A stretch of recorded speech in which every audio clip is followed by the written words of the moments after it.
I'm not sure if we can do the show. I'm feeling a little saucy after that countdown. Was it me ending? That was a little too much. Yeah. Was it me ending it with "I'm yours" instead Yeah, I of was. one? Yeah, that was. I think that's what it was. Yep. Yeah. You guys weren't here to experience it, but it made me question some things that I've never questioned before. Anyway, welcome back to the Lore Lodge. How's everybody doing today? It's a good day to be a lad at the lodge. It is. Yeah. Y'all liked the Killdozer video. We could not be happier that you did. Oh my gosh.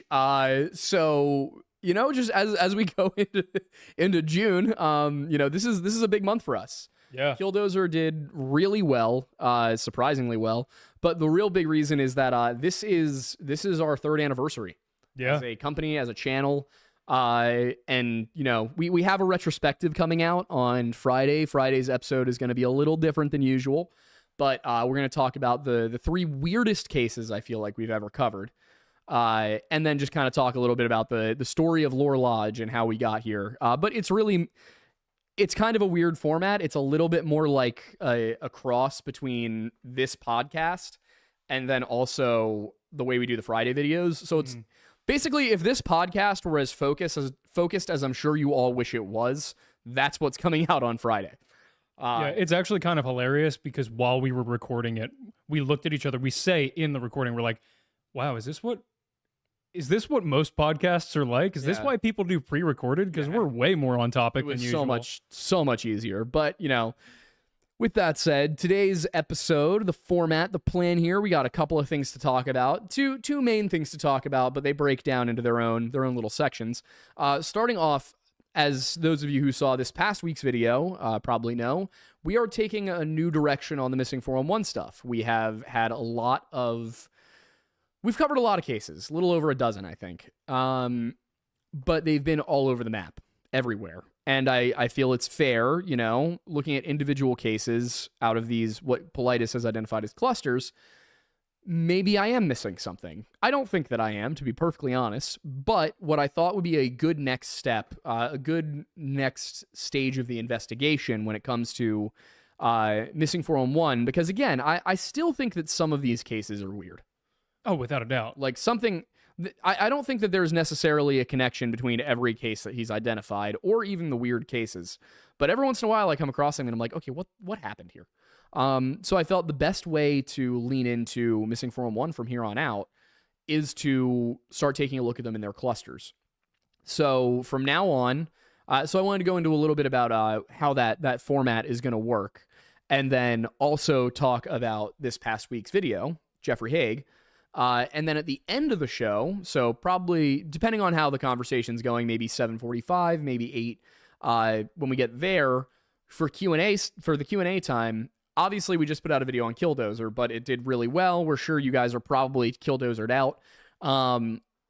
We still wanted to give you chances to ask questions. So for that reason, I encourage you guys for tonight's show to, if you have Killdozer questions, put those in for your super chats, because that's going to be the best way to get them answered. I don't know when we'll be talking about Killdozer again, so this is probably the last opportunity for a while. Probably in one instance where we will be talking about it most likely, but people won't be able to super chat is unsub, which, do we want to tell them when, where, how? I don't know exactly when it's going to go up because I don't know how far in advance each episode is filmed. What I do know is that on Wednesday, Aiden and I are flying down to San Antonio to shoot with the unsub guys. I am super excited about this. This is going to be so much fun. Yeah, it's going to be such a fun time. I'm expecting there to be a lot of Killdozer during that conversation. Yeah, I have a feeling with who the guys are, it's going to be unavoidable, especially with how well the video just did. Exactly. So it's, that's where things are going. But yeah, so tonight, first topic, Missing 411, our new direction on it, what we found so far, having finished 2 cases in this investigation. Next one will come out next Friday. It's Mark Hansen. This is one that I believe came up in a Mr. Ballin video the first time I ever heard about it, like years ago. And it was definitely weird then. It's still a little weird now. Not as weird as I think it was made to sound, but definitely still weird. And a lot of the Great Smoky Mountains cases that I'm seeing, it's the one thing that's definitely sticking out to me is, damn, you should have to get some sort of certification before doing any overnight trek on the Appalachian Trail. It's just dangerous. I mean, it doesn't surprise me, especially with the results of the last case we just covered. Yeah, and Hansen goes a similar way. Yeah. I don't want to spoil anything, but and I guess I'll ask this question. If you guys can tell me in the comments, I would say chat, but I just won't be able to see it. But if you guys could tell me in the comments what your thoughts are, in the Jeff Haig episode and in the Mark Hansen episode, I have made a deliberate effort not to turn these into reviews or debunks of David Paulides' work. On the one hand, I feel that is the more professional way to go about it, is to just tell the story of the case, and then when it comes to breaking down maybe where some of the questions are, bring up Paulides' points there, because that's where I can go and say, people have asked these questions about what happened.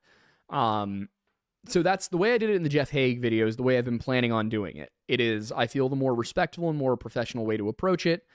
I am also aware that it's probably the less entertaining way to approach it.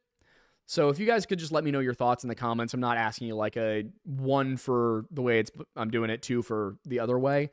Like, if there's some nuance to it, let me know. Like, you feel like there are certain situations where it's going to be okay. My biggest question is, format-wise, do you guys want me to include a section like we did in the Eric Lewis video where I just go through and it's, here's what Paulides said, here's what the actual, here's what the evidence suggests happened. Would you prefer the Eric Lewis version or the Jeff Haig version, is I guess what I'm asking here. I've been feeling and correct me if I'm wrong, everybody, but I have a feeling people are going to like the idea of the compare and contrast. But Yeah. do we want to limit it to just Paulides, or do we want to do... So what I found, and I say this in the Hansen one, because it's unavoidable. There's just stuff that he mentions that was not in the reports. I also ordered a book that he cites in his book a few times, so I'll be checking that out tomorrow to kind of check myself, go over everything. Most things that I find online about Missing 411 stem back to David Paulides, and that's why I want to do this. Is that I feel like if I need to do the work the same way that he did in order to get to the bottom of if there's anything in his theory. And I think, what I want to say, what I want to make very clear is when we started this channel, I was fully on board with him. I was like, oh, wow, this guy's he's uncovered some interesting stuff. At the time, I didn't have nearly as much experience researching the kind of things that we research now. And I'll admit, as I've gone through and looked at the book itself, there's a lot of places where something was where the methodology was not great. There's not a ton of citations, and this is a problem that I think a lot of people who become writers later in life, like they never intended to be a writer, they never had formal training in English. I think this is something a lot of people run into. Maybe not necessarily English, so to speak, but I think it's the kind. How do I put this? Is it essentially people who may have written things in earlier portions of their life, but not in this same style of writing, which requires specific elements of, content. I don't want to say moderation, but essentially like you have formatting rules and research, That's what I'm trying to get at, is they are not trained as, they might be trained as researchers, but they are not properly trained as research writers. And to be fair, there are very few careers and degree programs that prepare you for that. You're looking at like philosophy, pre-law. If you're doing certain kinds of English, history is really the big one. Is where I think is why my method of research is. I think the reason we're able to put out an hour-long documentary every week is that I spent 5 years in school studying history. So I thought that went without saying. Yeah, but I'm noticing it more and more as I'm reading not articles but books written by other people in the space. And I'm not trying to toot my own horn here. Really. This is something that I'm getting to the point where I'm trying to say, if you're in this space, if you're interested in being in this space and doing research writing, or researching a topic and then writing a book about it, I highly recommend taking some form of methodology course. if it's your, even if you're just auditing at your local university and, you go in and it's like, okay, history research methodology, that'll be good. Journalism research methodology. Journalism and history are probably your two best bets. Yeah, I got to say, with the methods that you follow through the research you do within historical, elements and data, very similar to a lot of the things that we learned in journalism school, where it was like, it's not just finding the bona fides, but it's like double and triple checking on multiple different sources to ensure that the accuracy is there.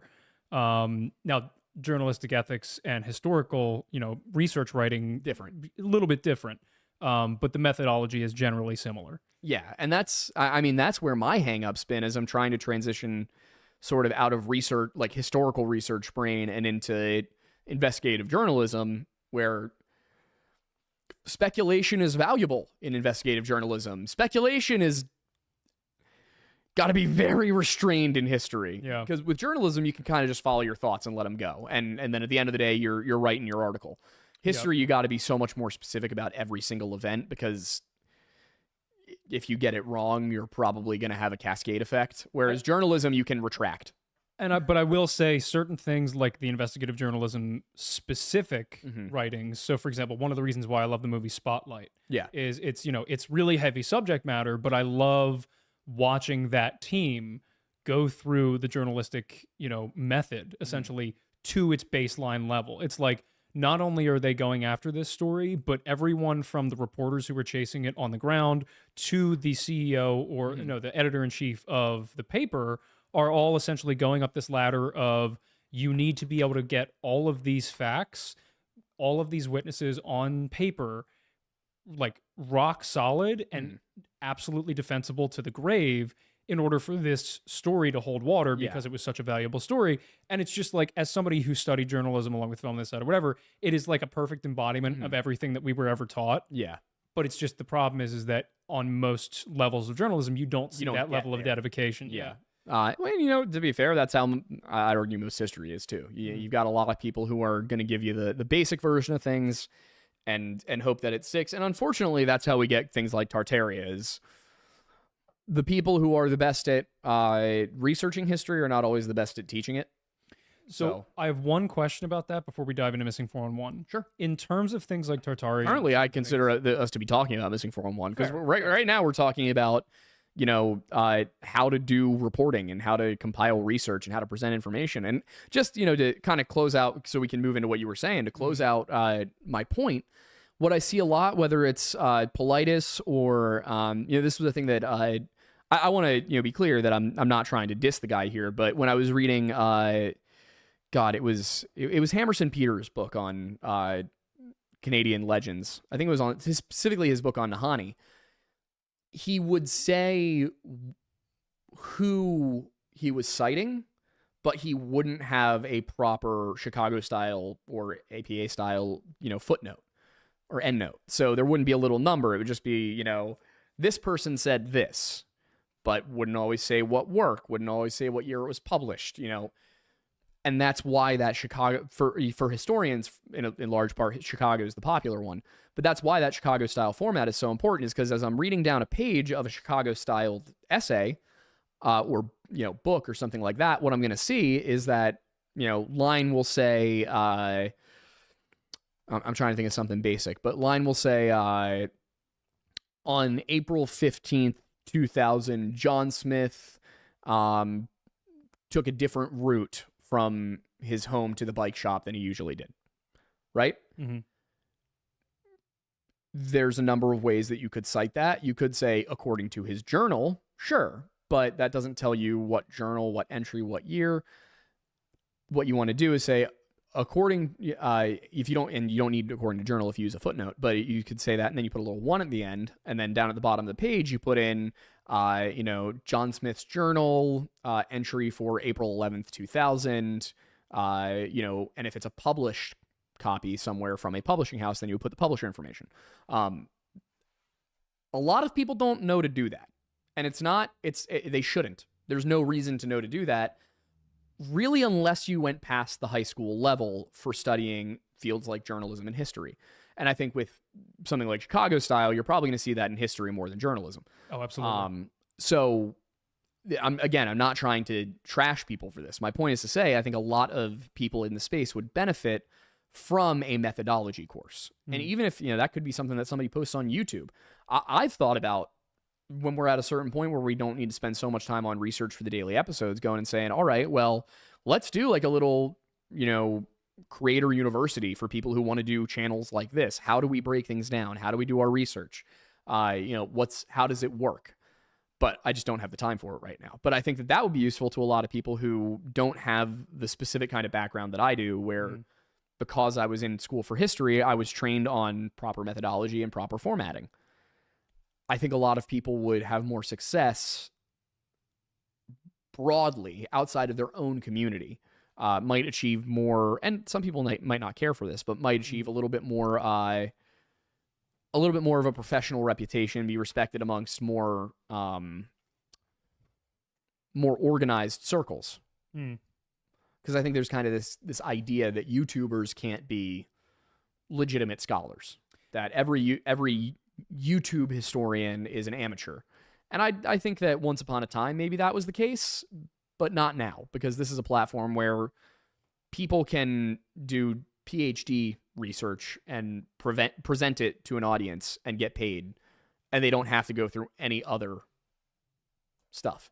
Yeah, I think the one thing that's separating people like yourself or like Nick or, a variety of the other people that we have collaborated with in one form or another on this platform within the realm that we do, which is some level of investigative journalism, I think the issue between the dichotomy between that and the academic world is simply that the format of publication isn't as, all I can think of is indoctrinated, but that's not the right word. It's got a legacy to it. Yeah. There is something to being published in a long-standing historical journal. Yeah. I would love to get published in a long-standing historical journal someday. I just gotta wait a while so that I have time to write. Yeah. It's an important achievement in any academic's life, getting published. That said, I also think we maybe overvalue it in today's media space, because it used to be that in order to get published, you had to really shine. There were a whole bunch of papers being presented, and yours had to come out cream of the crop to get published. And there was no way to self-publish, so that's why it was prestigious. Now, and sure, yeah, YouTube's been around for 20 years. People have been posting videos about their opinions for over 2 decades. Only in the last, I'd say, 5 years has YouTube become a place where, maybe 5 to 10, has YouTube become a place where you can be a researcher, where you can shine above the rest because your work is that good. It's the first time there's been a place outside of the ivory tower where somebody can gain a following, gain an audience, get eyes on their work just by being the most interesting. A great example who's done even better than us in this realm is Milo. Oh yeah, 100%. He has done exactly what I had initially wanted to do, which was take what I did in undergrad and then go do it for real. I ended up doing something different, and I'm not mad about it. But that's kind of it's a double-edged sword, because the journals, while you might miss out, while people might be lacking access to the public square with the journal system, the other side of the coin is too much access to the public square, and that's gotten us some takes that are unfortunately getting lots of views. But what can you do? That's why we just got to be better. And currently, from the way the view counts are going, we're doing better than the bad guys. We're doing okay. Well, so that was actually what my question was going to be. So for things like Tartaria and such, where it is based on the research that we've seen from a variety of these different topics, is a level of misinformation, even if not necessarily intentional. What do you think is a good way for people like ourselves and other members of this space to kind of help combat the popularity of conspiracy theories? Because I think the biggest thing because like some conspiracies are true, but some of them are just like, from the facts that we've been able to find, are not. Right. But I think they get traction because they psychologically fill a need, and they're an entertaining story. Yeah. Some of the psychology might be it's like, oh, this explains this in a way better than anything else does, so that makes sense to me. Right. Or even just from a story perspective, it's like, oh, this is extremely interesting and believable. And it's like, even if the facts may contradict it, to some extent, there's a part of your brain that's like, I don't want the other option to be true because it's more boring, or it's less important. You know, it's something along those lines. So how do you think people who are dealing with fact-based arguments and stories work against something that may be more, I guess the best term I can think of is sensationalized? Yeah. So I think that when we were covering the flat earth stuff, I said that there are 3 kinds of flat earthers. There are, or at least 3 kinds of true believers, I should say. There are the people who are ignorant of the facts, but intelligent enough to understand them. Then you have the people who are maybe not ignorant of the facts, but lack the understanding, lack the intelligence to understand them. So, you know, that first segment, you can convince that whatever they believe is not true, in this case, flat earth, by presenting them facts. The second, you can't do that because they're just never going to get there. And it's unfortunate, and it probably sounds elitist if you weren't there for the conversations we were having with these people. But it's just, no, there's no way.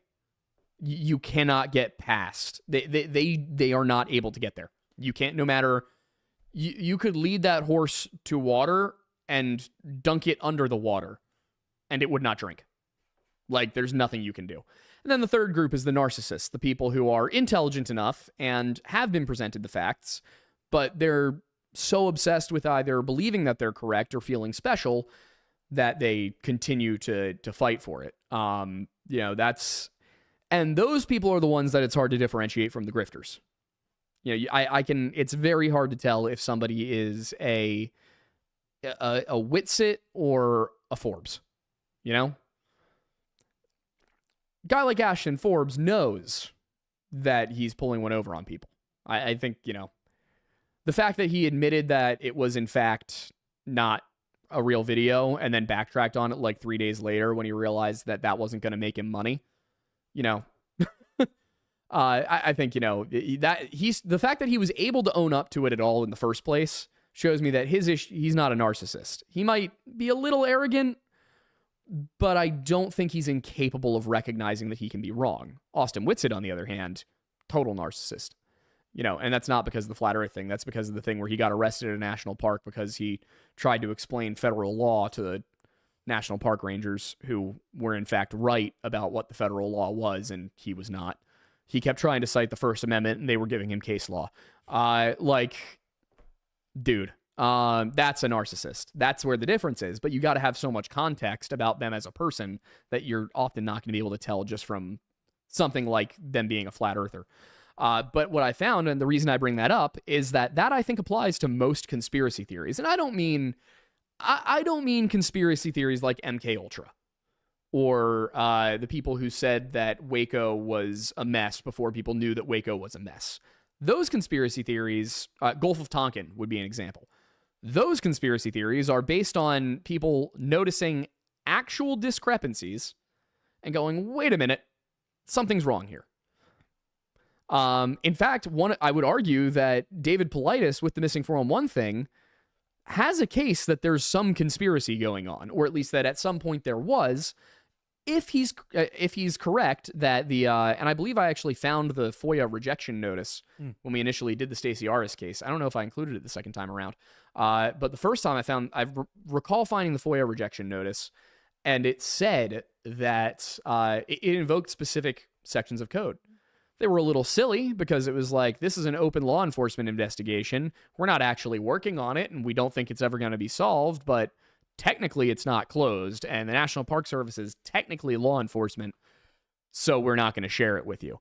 I would argue that's weird if it did happen. If the conversation did go the way that David Paulides says it went, I'd argue that's weird. Now, of course, I don't know if the conversation went the way he said it went, but I'd argue the FOIA notice itself is strange. Like, why not hand over that information? You know? So I would argue that there's definitely evidence that the National Park Service has covered up aspects of a few disappearances. Not going to say all 1,200 or so that he's collected, but a few here and there. I'm like, they're not telling us something here. Dennis Martin was another one where there was something in there where it was like, I think it was the Green Berets. And maybe when I go to revisit that one, maybe there'll be an explanation for it. But what I recall was the Green Berets were reporting in, like, what they were up to each day is listed in the Park Service reports up until they find that set of footprints by Eagle Creek. And then suddenly the Green Berets aren't mentioned in the Park Service reports. And the Park Service is like, yeah, we're not checking by Eagle Creek anymore. He's definitely not there. That's weird. So I think every once in a while there's something like that. But so those are the conspiracy theories that I think are worth engaging with. Bohemian Grove would be another one. Alex Jones, while he may have been wrong about certain aspects, he did go there and he did get footage of what was a weird ritual. It's like, okay, that warrants some more investigation. That is a legitimate thing to ask questions about. Something like Flat Earth or Tartaria. I mean, those are just... There's no evidence that either of them are true. In fact, all of the evidence is counter to that suggestion. So there's two different kinds of conspiracy theories. And I think that you don't get the issue of the three classifications of people who believe in them with the legitimate conspiracy theories, because there is a factual answer out there supported by the evidence. For the conspiracy theory, like, it's true in some sense or another. You just have to weed through what's not true and get to that little nugget of what actually happened. You see a lot of the three classifications that I brought up with things like Flat Earth and Tartaria, where it's just, there's no way. So to answer the question, I guess in a long-winded form, you can only target one classification of people who gets involved, who gets wrapped up in conspiracy theories, and it's that first one, the people who are intelligent but ignorant. And I think that the way to combat people like Austin Whitsitt and Mind Unveiled is to just make content that is factual and more entertaining. Because all you need to get the people who don't have the information is to draw them in. And then you can give them the information. And then when they eventually encounter the wrong information, they're going to be like, oh, well, that's obviously not true because this, and this. A lot of it is who gets to the person first. You know, it's going to be a lot harder to convince somebody out of believing in Tartaria after they've already been convinced into it. But again, you know, if you make it entertaining enough, people will watch. And then you'll be able to beat them because their arguments don't stack up. That's for sure. Bringing it back into the Missing 411 side of things, I want to make it clear that I don't think David Paulides is a grifter. I really don't. I think that he is probably was a totally normal dude for the first 40 years of his life. He was a detective originally, wasn't he? That's what he says. It's hard to track down actual records of his service. He was employed with the police. Okay. He says he was a detective. There was some sort of issue where he was put to a desk job to finish out his career. They didn't fire him, but they took him off the street, from what it seems like. So whether he was a detective or a beat cop is up for debate. But by the end of his career, he was basically working as a clerk and a bailiff, you know, because they popped him for being an autograph hound of all things.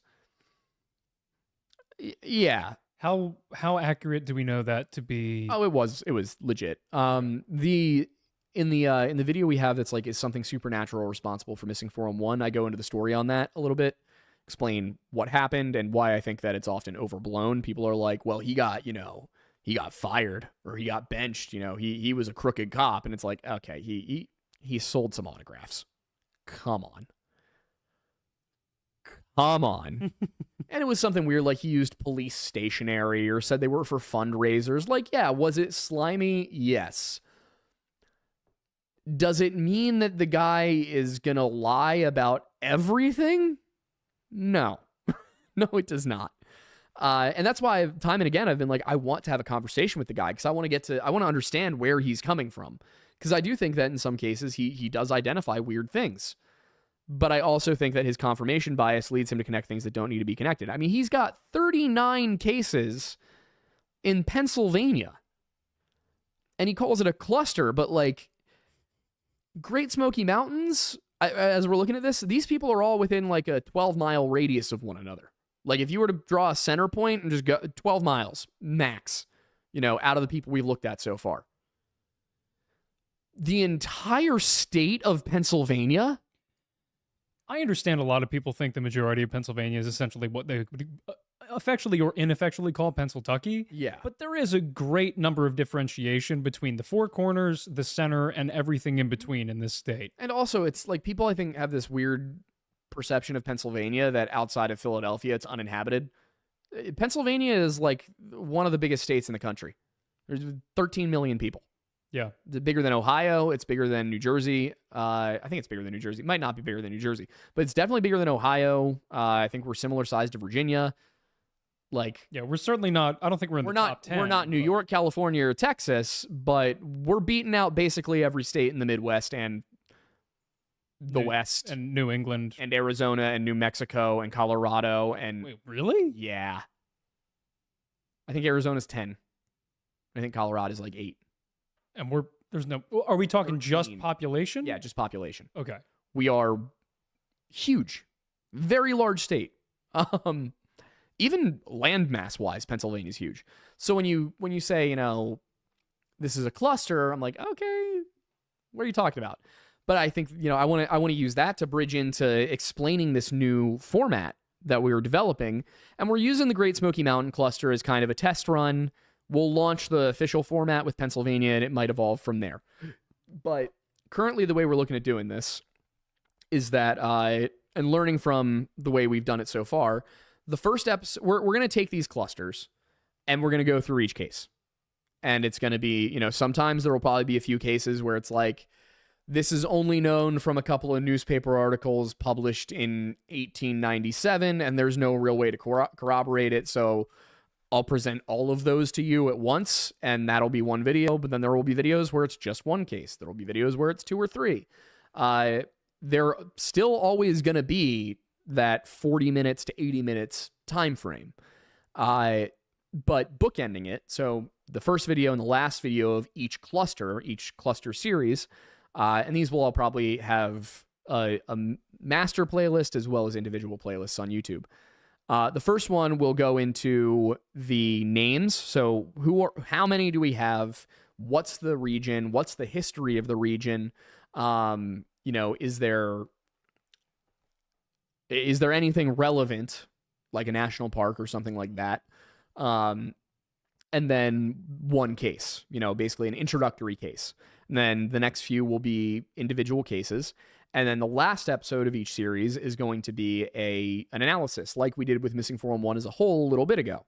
And then hopefully by the end, what I'll be able to do is then take all of the clusters and do an analysis on those. And I think that will probably be like the most Missing 411 that we could possibly do. Thing is, there's like 10 books. And each book has a lot of clusters. So this could take us several years. Gonna write one hell of a book. Yeah. It's gonna be a race between me finishing this series and you getting married in 6 to 8 years. We're ticking down the numbers. It's 6 to 8 now. All right. Yeah. Just in case Kat's watching. Oh, she's watching and she hates me right now. Hi, Kat. Love you. Hi. Yeah, but so that's the plan for Missing 411. And the reason I want to do that is something that I realized I had been neglecting, which is maybe there are connections between the cases that are only evident when you look at multiple within the same geographic cluster. Mm-hmm. Way I've been looking at it has typically been, let's look at the best documented case and see if there's anything there. Well, the thing about best documented case is that when I have one day to figure out how much documentation there is, I usually end up triaging pretty aggressively. When I have 2 or 3 days just to compile resources like I did this week, I wrote the entire script last night. I'm sorry. Did I just hear that we're ahead for the first time ever? Yeah, like theoretically between tomorrow and Tuesday, I probably could finish the next video because I already have the sources for that too. Also, I'm making a map. He is. All of the maps that you see nowadays for the past several months have been his work. Hi, guys. He does such a good job, and it saves me a ridiculous amount of time. It's very nice. There were a few occasions in the past where he had to call me and be like, "Where the hell is this?" Yeah.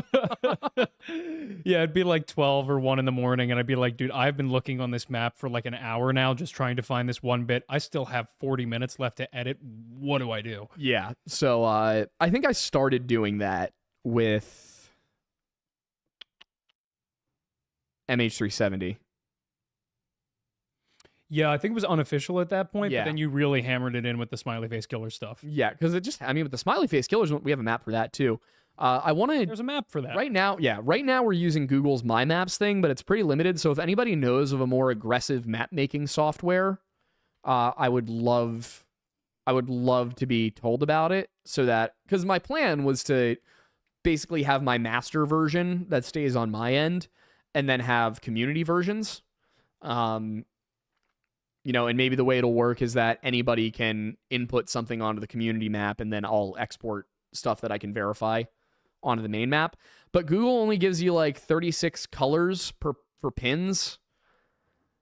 I could use different icons, but I would just prefer to use a map software that allows me to make as many categories and as many layers as I need to. So if anybody's aware of that, please let us know. I would appreciate it. Yeah. What was I saying? We were wrapping up essentially your plans for missing 411 clusters moving forward. Yes. And then just generally also, just so you guys are aware, we're not only going to cover missing 411 moving forward. It's just that, that seems to be the most popular topic we cover. Yeah. So there'll be a mix. There'll be a lot of missing 411 over the next while. Maybe we'll slow down a little bit once YouTube doesn't aggressively penalize us for branching out. I don't know. We said the same exact thing literally last year. So. Yeah, and then it happened again. Yeah. So we're going to try and branch out over time and cover other things every once in a while. We have a few pre-planned ones, one of which is the moon landing. That's going to be next month. But yeah, there will probably be, I'd say at least 2 videos each month will be missing 411 cases. And then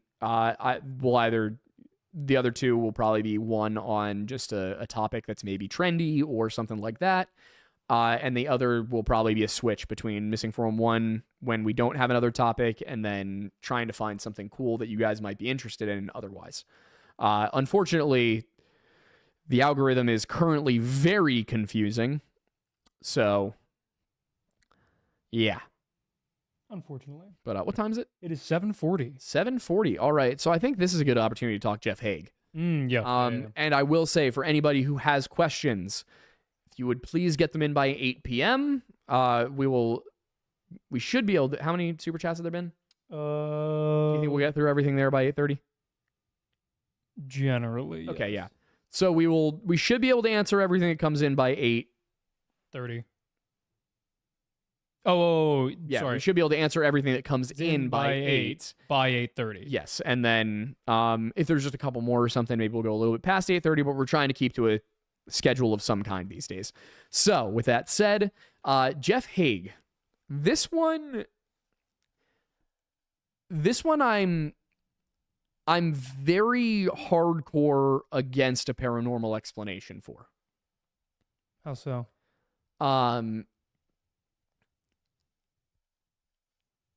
It is so much more likely to be literally anything else. That said, I am very confused how it happened. In terms of like why he A, left the group, and B, why he decided to go down into essentially a gorge instead of just taking the trail that was in front of him. But here's the thing. So for those who maybe haven't seen the video from Friday, I'll give you the short version and try not to spoil anything. Obviously, you're probably going to know that Jeff ended up off trail.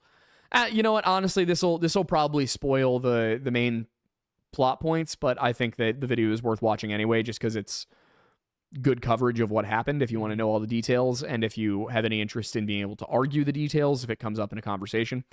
Basic gist of it is that Jeff was a 16-year-old Boy Scout. He was an Explorer Scout, so this is prior to Venture Scouts. It was kind of the more camping-oriented branch of Boy Scouts, and he was just out for a weekend camping trip early February 1970. Keep in mind, this is less than a year after Dennis Martin went missing. Dennis Martin went missing 25 miles away from where Jeff Haig was camping, which is part of the reason why I think Politis considered this. And I will say, as I was reading through the sources, everything talks about Dennis, like for years. Like Jeff Haig, almost every article mentions Dennis Martin. Mark Hansen, almost every article mentions Dennis Martin. Trenny Gibson, almost every article mentions Dennis Martin. These kids that went missing in a different set of mountains in North Carolina mentions Dennis Martin. Like this in the 80s. This did not leave local people's minds. This was part of the lore of the Smokies back in the 70s. It seems like everybody knew about what happened to Dennis Martin, and nobody could conceive of how. And again, we will get to the Dennis Martin stuff. That's just, there's so much material on it. Part of me considered doing it instead of Trenny Gibson. But since I'm already ahead on her, I'd like to stay ahead if possible, and then maybe just keep being ahead. Jeff, if he was not a Boy Scout, I would have no questions. But the basics of what happened are that they go on this camping trip. Everything's fine the first night. They're walking back to the parking lot the next morning, and like 500 yards into the trip, Jeff stops. There's four people along. There's the Scoutmaster, Eugene Smith, Jeff, a kid named Stephen Wolf, who's 16, and then Eugene Smith's son, Lee, who's 15. Different time, I will say this much, and not great scouting practice because they didn't use the buddy system. The way the story is told, and I'll get into, my conspiratorial version of things in the final video, but in the final video on the Great Smoky Cluster, the way the story is told, Jeff, Steven, and Eugene left the campsite, I think around 9 a.m., 9:30. Lee was finishing packing up. And was supposed to be along in like 10 minutes.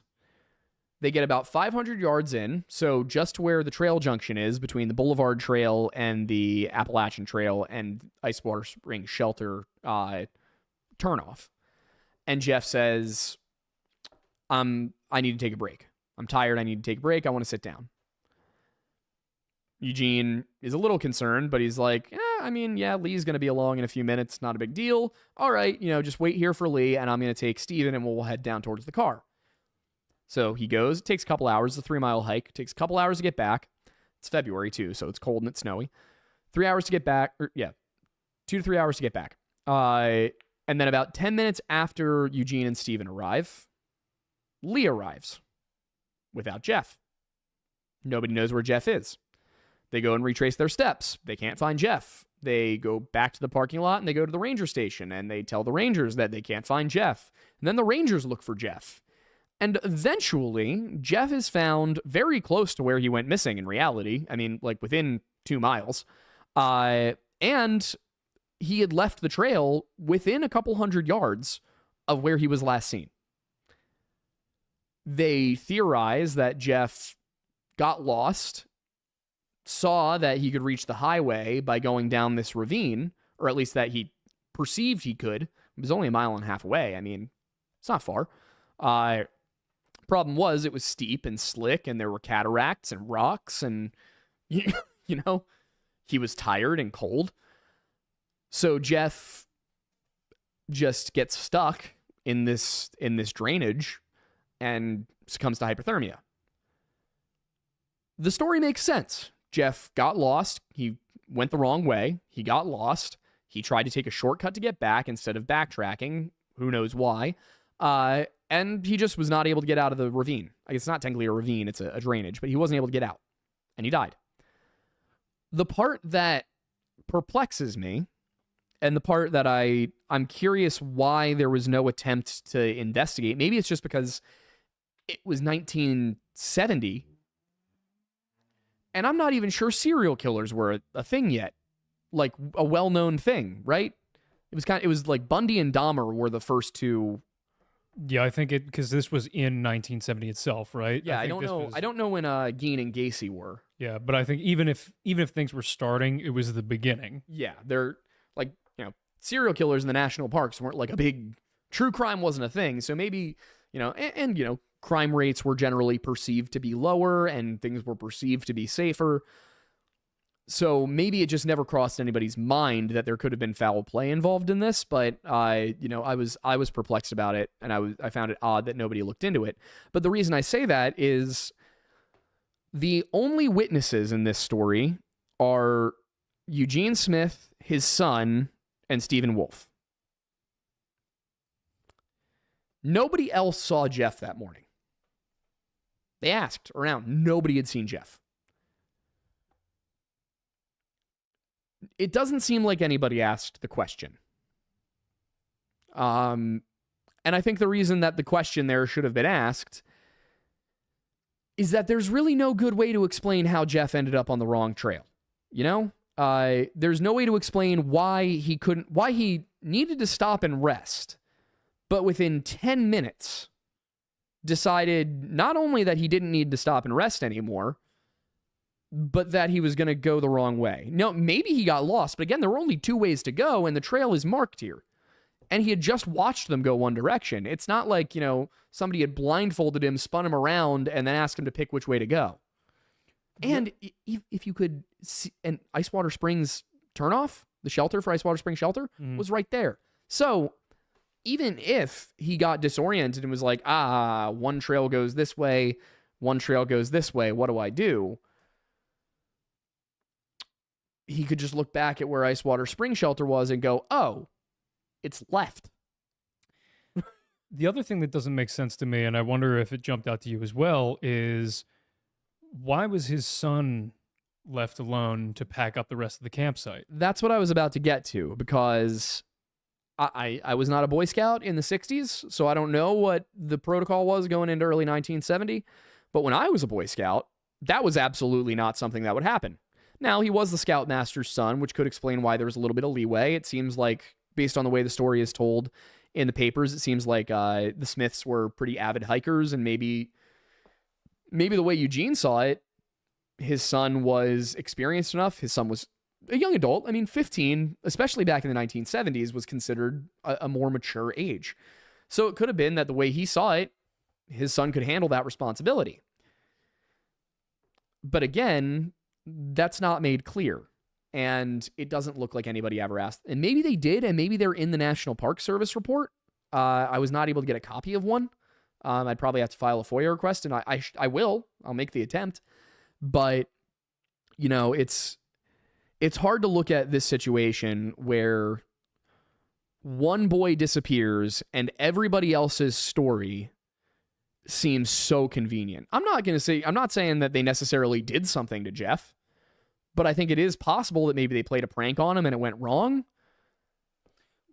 So this is one thing I did run into during editing that I didn't see.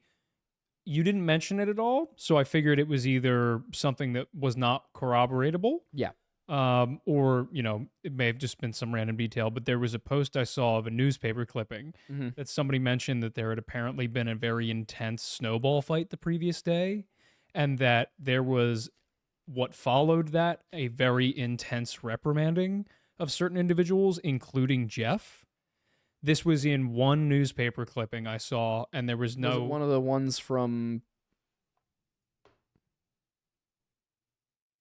Huh. I didn't come across that, and I opened every article on Jeff I could find. It was a Reddit post that had a bunch of the newspaper clippings. Yeah, I tend to avoid Reddit. Yeah, so that was the thing, is I figured it was not an easily corroboratable source. If you could, do you think you'd be able to track down the post? Yeah. Oh, yeah. Think you could pull it up?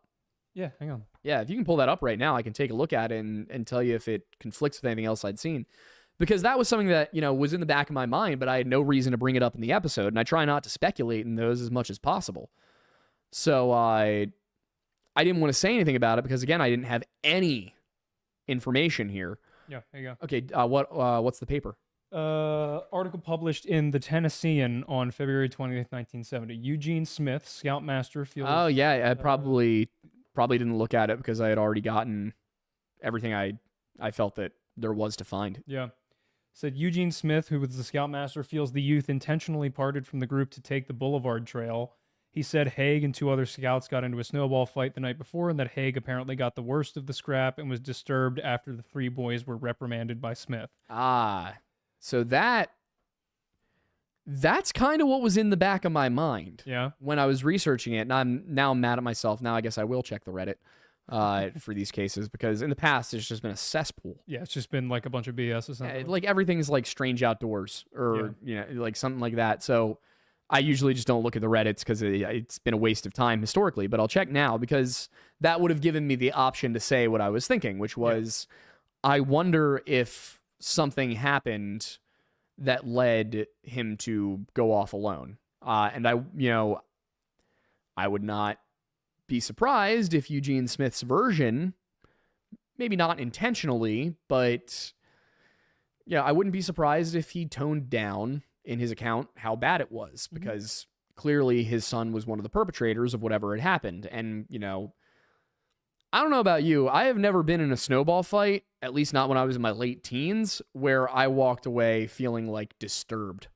Well, that's the thing, is like And also, I don't think anybody would have yelled at us about having a snowball fight at, again, 16. Yeah. Think about what it would take for your dad to have yelled at you and I for having a snowball fight at the age of 16. It would have had to have been a lot more fight than snowball. Exactly. And I'm thinking that must be what happened, is that there was probably a fight, and that, again, that's really what was sticking with me, is like maybe Jeff didn't want to be alone with Lee.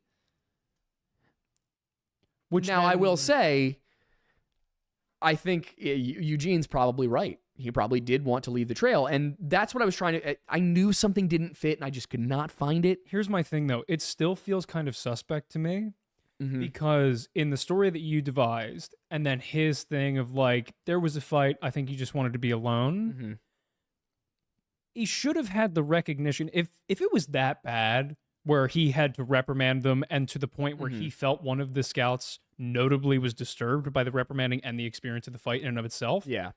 I don't understand how he would have let him be alone on the hike down. It just doesn't sound responsible. Okay, so nothing about the story that is told here counts as responsible. Yeah, that's fair. Like, I mean, and that was the thing that bugged me the most. So I'm reading through this. I'm like, man, it's not a smoking gun kind of thing. So I'm not going to bring it up, at least not in this one. This is the kind of stuff that, like, I'm saving the more speculative stuff for those analysis episodes. Yep. Partially to give them some more meat, and then partially so that I have more time to digest before speculating.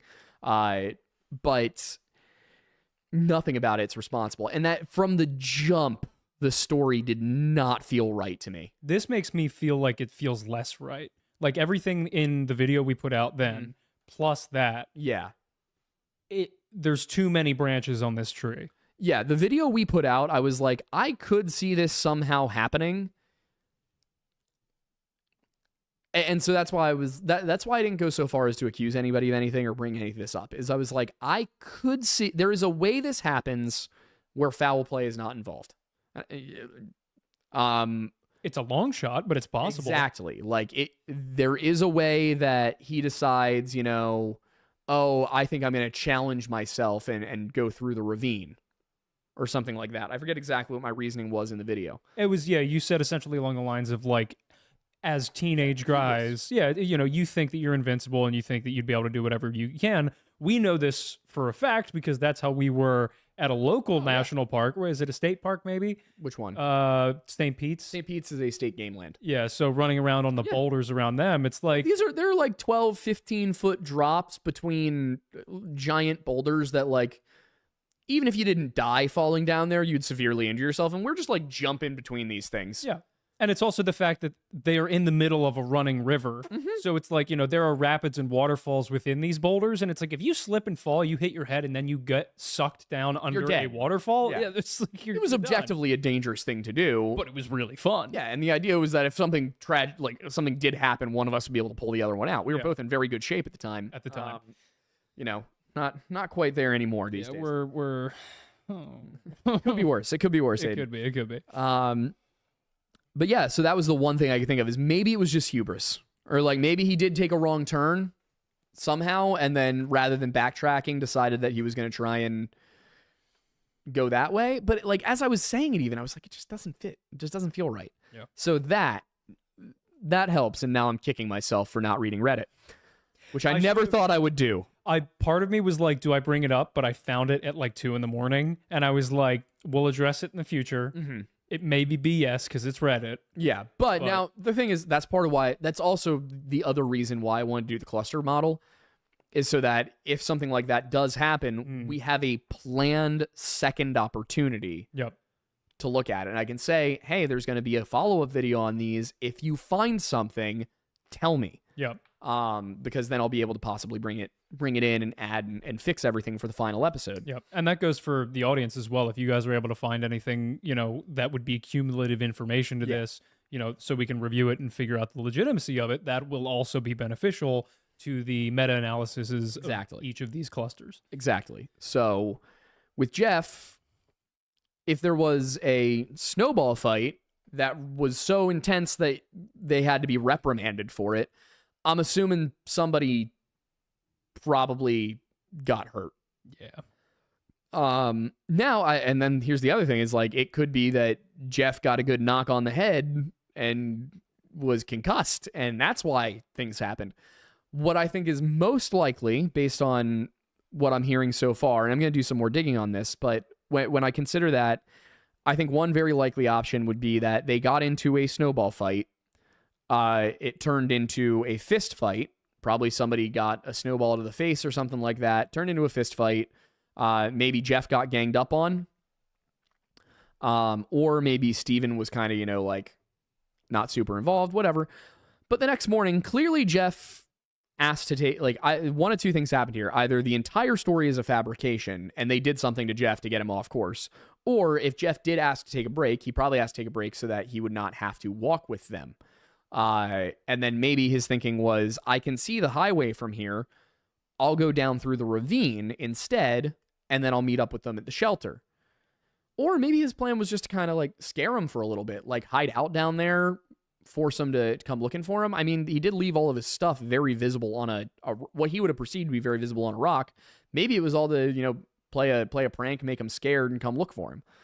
There's a lot of possibilities, but it seems like there was something to it that was not being included in the reports, and I think that must be it, that something happened with the Smiths that led to him going off that trail. I don't think it's ever going to be possible to say if it was that Jeff was upset and the decisions he made while upset led him to, unfortunately, his death, or if something was done to him.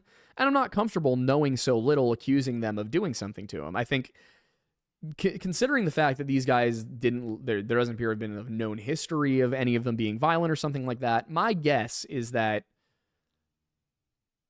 they got into a fight. Maybe Jeff stormed off that morning because he wanted some time alone, and then they missed him. And by the time they got back, he had already made a stupid decision. Or, maybe they told him to screw off. Maybe they left without him. Who knows? But it definitely felt the whole time like Smith was hiding something. And my guess is that's what. Yeah. Is probably... There's more to the story than even he was telling. Yeah, I think so. And I'm guessing he was covering for his kid. But I will say, that brings us right into Super Chats. It does. Perfect timing. And I'm going to try something new here, if you'll bear with me. So considering we want people to bring things in by 8 o'clock to begin with, how do we feel about going in reverse order from the most recent Super Chat? It would be the most relevant to the conversation at hand. Let's try that. So the most relevant and the most recent from Daddy Falcor for $10 says he was actually killed because he was close to finding out the truth about Tartaria and the dinosaurs. It was the satanic Masons that killed him to keep quiet. You know what? You got us. You got all of us in one go. We did it. We did it to hide the Windussy and the luscious milk therein. And I will say, I'll call Charlie Petersons, who just put in one, the last recent one, because it's an interesting question. Sure. For $5, thank you, says, I love the cryptid stuff. Would you ever consider covering things like the USS Cole or Tower 7 or Syrian gas attacks, etc.? Thank you. USS Cole, I'm not familiar with. I feel like somebody's brought it up before. Hang on. USS Cole is... it's an Arleigh Burke-class Aegis-equipped guided missile destroyer, home-ported naval Norfolk... the bombing of the USS Cole in 2000. 2 S-word pilots of a small bomb-laden boat pulled alongside of the USS Cole midships offered friendly gestures to several crew members and detonated their explosives. Yeesh. So that's not really a mystery. That's just like a tragic event. It's just a tragedy. Yeah. Yeah, maybe there is a mystery to it. That's like, maybe they couldn't find out who the culprits are. I'm guessing that was the tragedy, or that was the mystery. Possible. Which, something like that, yes. Where it's something where it's like, okay, well, this was an obvious act of terror. Like that I'm willing to cover. Certain other things, what were the other 2 suggestions? Building 7 was one. Tower 7 and then sarin gas attacks. Yeah, so we have a rule in our Discord that I also try to generally apply to the videos themselves, which is to avoid anything that happened in the last 20 years that could be interpreted as political. I think things count as historical once a full generation has passed. So I will say, in relation to Tower 7 and the entire thing as a whole, that technically doesn't fit into that guide. You're right. You are right. That technically does, yeah. I will say, and I'll say this directly, I have been someone who has followed and researched what happened on September 11th, 2001 a lot individually, because my family knew a lot of people that passed on that day, and it was just like, it's one of those things, one of those things, and I'll put it wide for a second, one of those things in your life where it's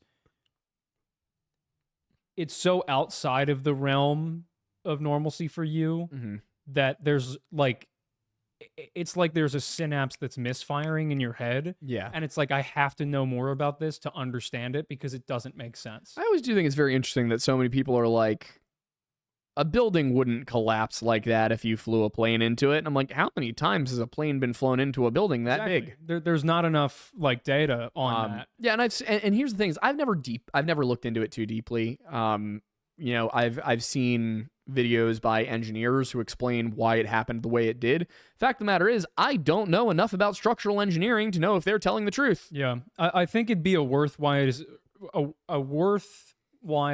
investigation for us to do, partially just as a remembrance of the people during that day. Because the biggest thing for me was like having gone to school in New York and having lived in Manhattan, I was down there on a couple of the anniversaries.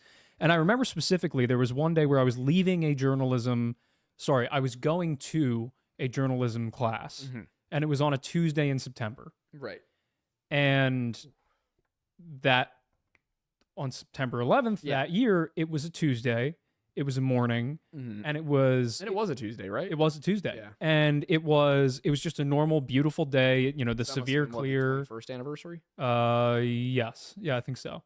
And I just remember being outside and walking downtown. It had been the 21st anniversary. No, sorry, it wasn't. It was a Tuesday in September. It wasn't September 11th. Oh, Tuesday. okay. Yeah. Gotcha. This was just when I was in college. Now. Yeah. But I left. I left my dorm to go to class, and it was in the morning. It was an early morning class, and I just remember looking up at the sky, and I was like, this is what happened that morning. Yeah. Everybody was just going to work. Yep. And then all of a sudden, all hell broke loose in the city I'm walking in right now. And it was one of those things where it was just like, I have to understand this because it's so far out of the realm. And I think that's the thing that a lot of the stories that cover it don't fully address. A lot of it's around the conspiracy. A lot of it is around the politics around it. Mm-hmm.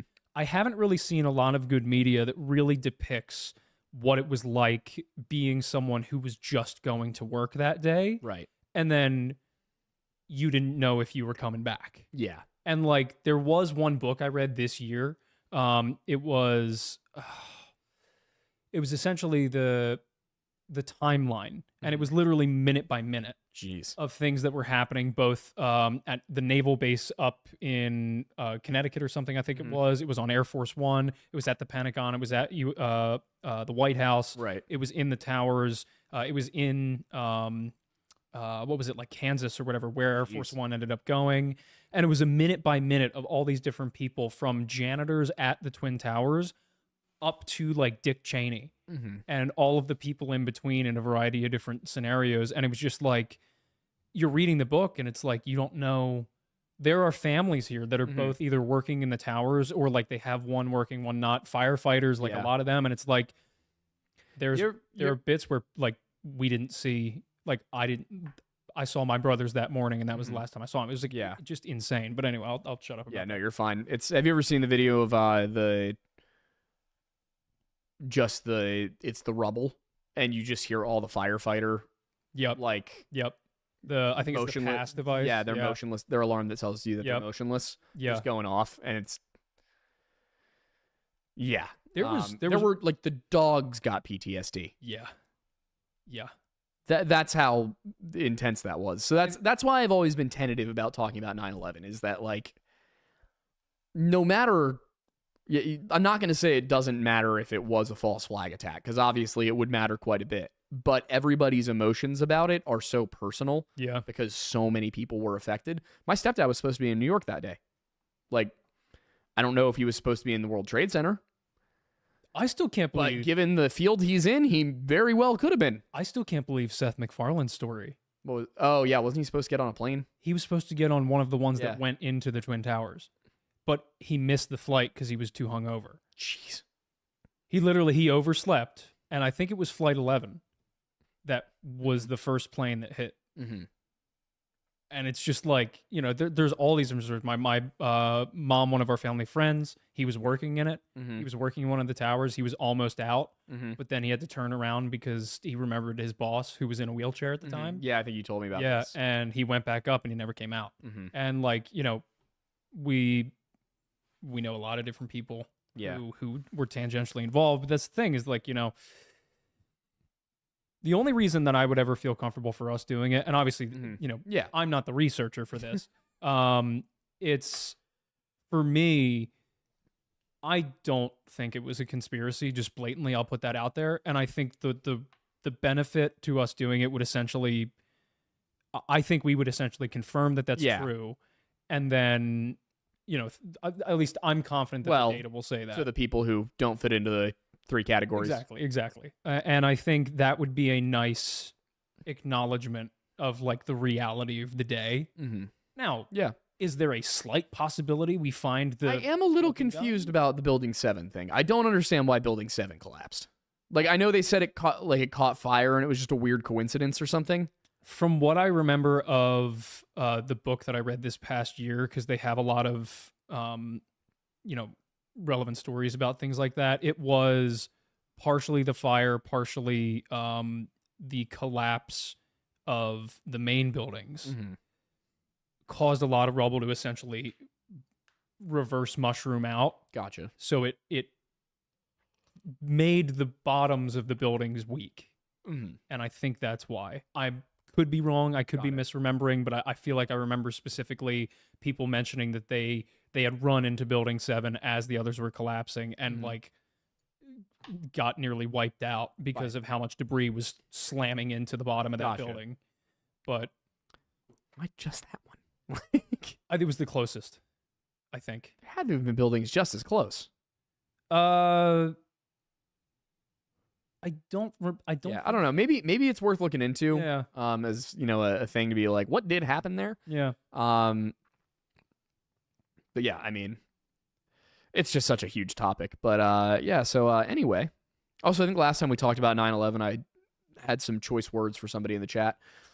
So Fair. Anyway, moving swiftly along to Dopamine Farmer for Canadian $27.99. woo. Earlier this week, I bartended for a lovely PhD that previously owned a newspaper in Seattle. It was her mother's dying wish that the Sheila Kearns murder at Mount Rainier be investigated and that the murderer be found. And then, hang on, there was the Sheila Kearns at Mount Rainier? Yes. That's something. I'll try and fulfill a dying wish. Real quick, she did continue. Oh. Because she ran out of characters in the super chat. But I told her about all. I told her all about you guys, and she follows your channel now. I can send you an email with some details if you'd be interested in talking on this. Yeah, send it our way. Yeah, absolutely. Emerald Queen for $1.99 says, Girl Scout, lack of buddy system jumped out to me. Yeah, the fact that they did not follow the buddy system was... I didn't even know they didn't. Oh, well, yeah, no. So that was the thing, is when they left Lee behind, that was not following the buddy system. Then when they left Jeff behind, that was also not following the buddy system. I misunderstood the question in your comments. Which, now that I say that, something else occurs to me, which is that it makes no sense that Smith would leave both of those boys alone on the trail, especially after what had happened the night prior. Yeah. That's why I was confused. So if you think about it, like, what's most likely is that he left Lee and Jeff together at the campsite. Which, it's like, why not take Jeff if something weird happened the night before? But maybe he was hoping that, like, if they're, maybe he was like, all right, you two clean up the campsite. As, like, punishment? Yeah, But at the same time, why would he go down? It's the middle of, February or January? Yeah. Why would he go down without them? I don't know. That's the thing. Like that's the thing, is like the buddy system thing that sticks out is like, I mean, maybe the idea was get them to like make amends by working together. Maybe the idea was force them to walk back together and do a chore together, and maybe they'll. But if that was the case, why not make them both be together from the start instead of? Well, that's what I mean. Is what if it would make more sense, given the Boy Scout like regulations and protocols, that he would leave Jeff and Lee there together. And if he did that, then why the false story? Because if he left Jeff and Lee alone together and only Lee came out, oh, this is him covering for his son, right? Yeah, so. It makes me wonder. Maybe Lee said, "Oh, well, I don't, if you don't want to walk with me, how about you just go through the ravine, take a shortcut or something." Yeah. I was trying to put myself back into, what would be going on in my brain 10 years ago under a circumstance like this. Yeah. What kind of emotions would I be feeling? And I know that at that age, I don't know about you, but testosterone was taking a toll on my brain. Like, yeah. I went through some phases there where I was just like angry all the time. So it's like, I wouldn't be shocked if that makes the most sense to me. I think so. Purely I couldn't think of a reason why he would leave Leah back there alone and bring Jeff and then leave Jeff alone. It makes more sense that he would have left them both back at the campsite to clean up. The only thing I can think of is like maybe that specifically for Lee was punishment for the previous day, and he was trying to not show favoritism to his son. But even still, that's just weird. Yeah. Why would you not just wait and make him pack up the campsite and then everybody goes down together? Something stinks about the story. Yeah, very much so. Next is Miss Maury for $5 saying Jeff's case was one of the ones that really rang of foul play to me because there's a few things that make sense for Lost, but nothing says supernatural. Yeah, so kind of exactly what we're just talking about That's what here. I mean. It's like just something about it's not right. Yeah. And then Kellen, the official data for $19.99. Thank you very much, Kellen. Says, hey boys, fully retired and moved across the country. But I'm enjoying the content from my hotel rooms when I would stop driving for the day. For map software, check out Caltopo, add points, overlay different maps. Oh, thank you. If there's somebody I'm going to trust on that, it's going to be Kellen. Yeah, no doubt. Definitely taking your advice on the map software. Yeah, absolutely. But also, congratulations on getting out. Yeah, that's awesome. I'm very happy for you. I know you were looking forward to it. Yeah. For those who don't know, Kellen's been around since pretty much the beginning, basically right? since the beginning of this channel. He has been, I believe, on a naval intelligence, naval submarines. Yeah, he was with submarines. Submarines? He Yeah. got us the hats. Yes, he got us the hats. Yep. So yeah, he's just finished up his 20 years serving the country, and he's Congrats. on his way out and back into the civilian world. Welcome. Yeah, We've been waiting for you. you are no longer our resident Fed. Our retired Fed. Yeah, we need an active Fed again. Yeah. Now taking applications for our active Fed position. Elena de Howler, Werewolf Queen for 199 says, "You have any theories about how Jeff ended up there?" I think we did Yeah, just I kind think of that's cover basically those, what we yeah. were just saying. Is I think it was either hubris or hubris. Yeah, generally, yeah. It was either his Somebody's hubris or somebody else's hubris. Yeah. Brian Which, Phipps. by the way, just because I saw it came up in conversation the other day, when the word, the sin of pride in the Bible, the Greek term used is hubris. It is, in fact, the specific kind of pride that is hubris, the false confidence in one's abilities, and allowing that to cloud your judgment. That is the kind of pride that is considered sinful. So not the fulfillment of a good Being job. happy about being happy about an accomplishment is not wrong biblically. Being proud of your work is not a Yes, sin. exactly. Wonderful. Yeah. So I just wanted to clarify that because it had come up just the other day while I was having a conversation. I was like, oh, that's a fun little Lore Lodge tidbit. Yeah. Nice. Anyway, so Brian Phipps for $9.99 says, "Hey guys, unrelated to this channel, found Weird Bible this week. Y'all do an amazing job on explaining things. I was a non-believer. I went to church for the first time in my life today. Thank y'all. Wow. Congratulations. I'm happy to have you. I gotta say, it really is so fun for somebody who is kind of a lapsed Catholic Yeah. to do what we do on Weird Bible and see the results that Yeah. it gets. And just like, even the people who are like, I still don't believe, but this is way more interesting than anybody's ever said the Bible was. As a Christian, best case scenario for me is that somebody comes back to the church. Worst case scenario is that somebody understands what my beliefs are a little bit better and maybe won't hate me as much as they might otherwise. Yeah. That's a good spectrum. Yeah, exactly. It's like the worst thing that happens here is that we understand each other better. Yeah.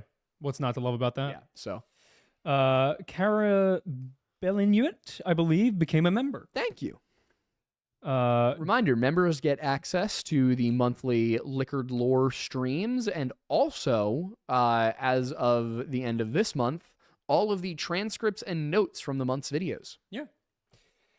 David Chorpening, I believe, is giving us $5, saying, Caltopo is the mapping software you want. It does everything you just described. So another, as Callan said as well. So thank you very much, David.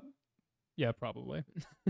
Everybody pronounces things different in different locales. It's very annoying. No, I think it's topography.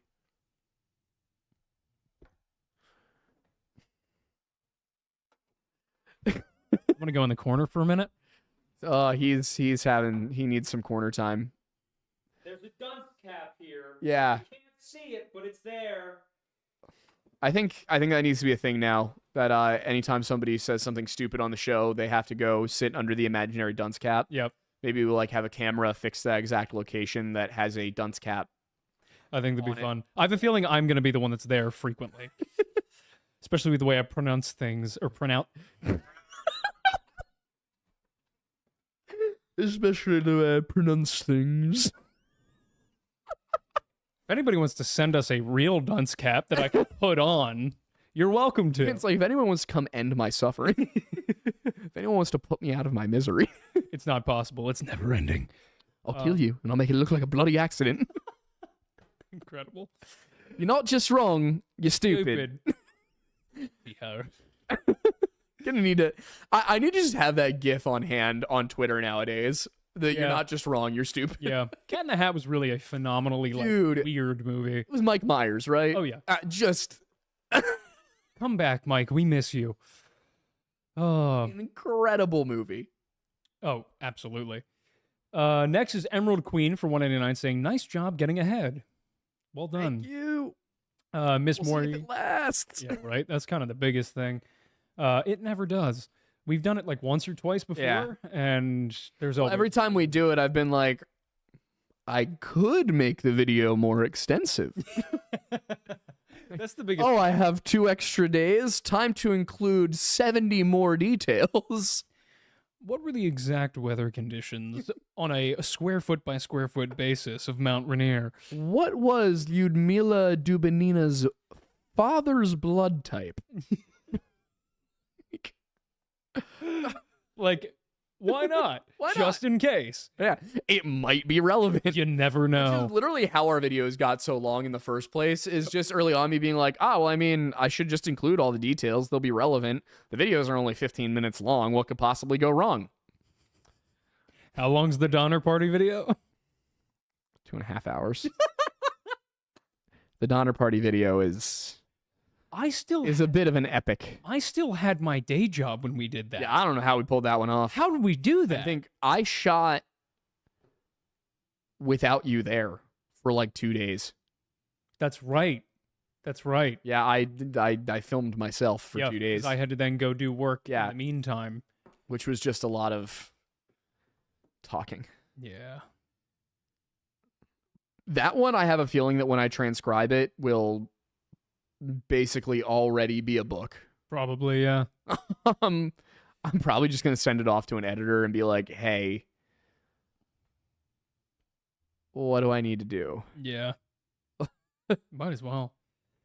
Maury was saying for $2, Aiden's shocked face when hearing where her head is making her laugh out loud. Local Legends Burton Moran for $5 says, I was put in a book called Haunted Dakotas about ghosts and strange phenomena of the Peace Garden and Mount Rushmore State, available in Barnes & Noble. Just saying. Congratulations. Go check out the book Bert's in. And he was Burton Moran was also saying for Congrats $2, on 3 years. congrats on 3 years. Last Thank video you. was wild. What? The last video was wild, The Jeff Haig? I guess. Yeah. That was our last. Yeah, that was the last one. Uh, And if you met Killdozer, then yeah, that too. yeah, that was pretty fun. Yeah, it is insane It's got some legs. that it's been 3 years. Oh, I thought you were saying the No. Killdozers, yeah. No, I just think about like, you know, a year in we were doing Into Thin Air, and then I don't even know what we were doing a year ago. A year ago. A year ago is about when I feel like our quality really started to jump. It was actually further back than that. It was getting better, but I feel like last summer is when we really kind of found our groove. That's fair. That's Yeah. fair. Because the Donner Party was last like March. Was it really that early? Yeah.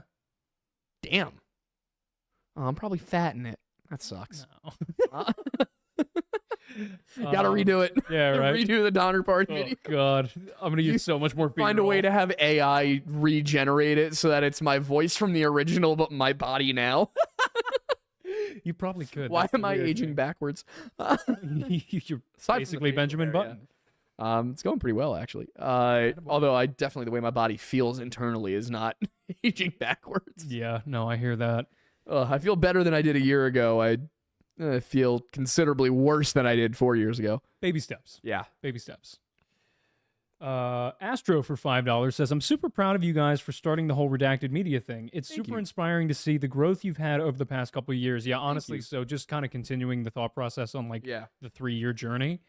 You know, I started out in high school wanting to direct and write and all that for film. Right. You know, you had a couple of different specific aspirations. Yeah. One was history, the other was Screenwriting and novels. on the other. Oh, and game design. Yep. That's the thing is I had kind of given up on the game design thing by the time we were getting this moving. I thought I'd never be able to do it. Now I'm like, oh, I might be able to just start my own indie studio on the side within the next 5 years. Yep. So yeah, we might be bringing redacted games to you as well. Yeah, eventually. We have some irons in the fire. Actually, I'm just gonna say this because I would love to give a shout out to the devs on this. Bellwright is fantastic. It's in early access still. The potential there is remarkable. And what I would love to do is work with the developers of that game to create something similar that takes place in the Old West, where you're like on the Oregon Trail and your wagon breaks down and you basically have to create a settlement out there along the road and survive. A combination of things like attacks by native raiding parties and then maybe also attacks by the U.S. cavalry. because you're not, officially part of the country or whatever. Like, maybe you can choose to side with one, and then you'll get support from the other, or attacked by the other. And the idea would be that, you basically get stranded out there and you come across another group. Maybe if you're playing as the white settlers, then you come across a group of Native Americans. If you're playing as a Native American, then you come across a group of settlers broken down. And the idea is like the natives have been forced out of their home by wars with other natives, and the settlers have broken down along their way to California, and you have to find a way to work together to survive. So, yeah, part of me is like, do we call it Eighth Fire and lean into the Algonquin That could be fun. prophecy? But I just think it would be a really fun idea. Please, nobody take it. If you do, like, I'm not going to be pissed, because more than anything, I just want to play it. Like, the reason I would want to design games is because I want to design games that I want to play. Yeah. But yeah, so if you do make it, just at least, like, I don't know, maybe give me some credit and a free copy and I'll be happy. But if you make it and partner with us, we can spread it a lot better than you could on your own. So Yeah. just saying, if somebody beats me to it, I'm happy to help you distribute as long as I get to have some input. Yeah. Oh, I'm right there with you. I mean, Yeah. I was never considering myself much of a like game designer, but I will say during the time in which I worked on the farm, Mm-hmm. I thought of some really fun ideas for a Smallville game Yeah. where I was like, because nobody seems to be able to make a Superman game Mm-hmm. because I guess nobody knows how to deal with somebody who is so OP.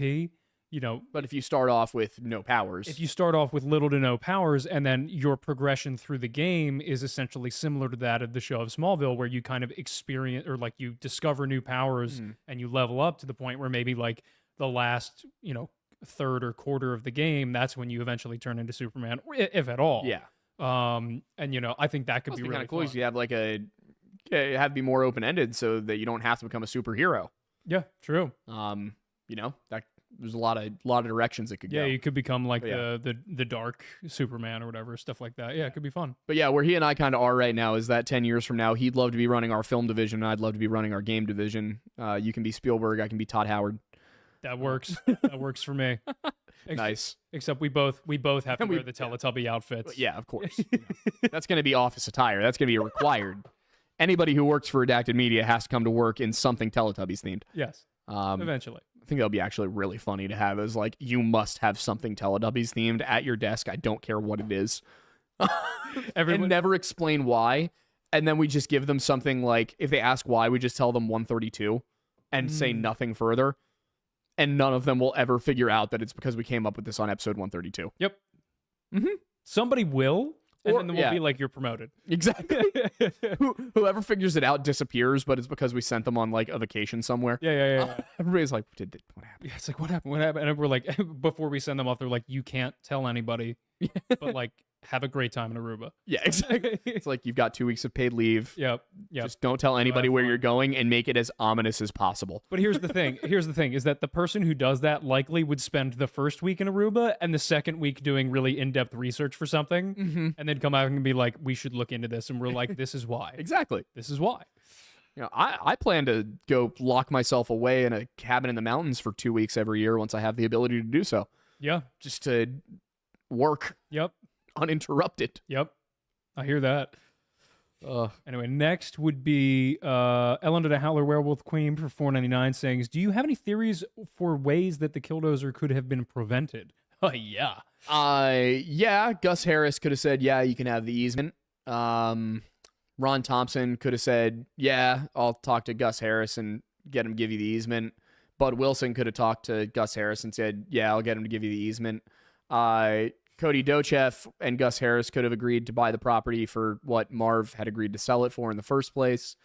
They could have given him the easement at any point in time, actually, up through 2004. Let's see.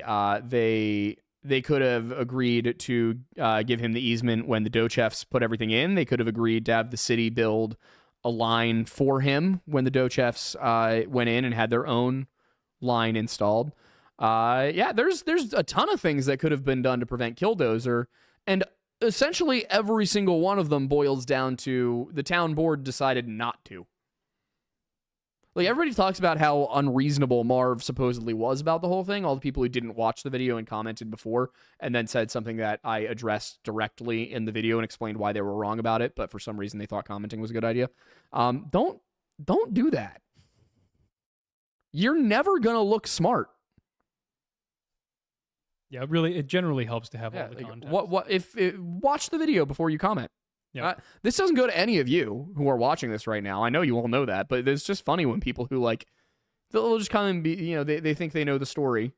So, like, you're wrong about this, this, and this. And I'm like, well, actually, a lot of people were like, you left out the part where he was dumping sewage into an irrigation ditch. And I'm like,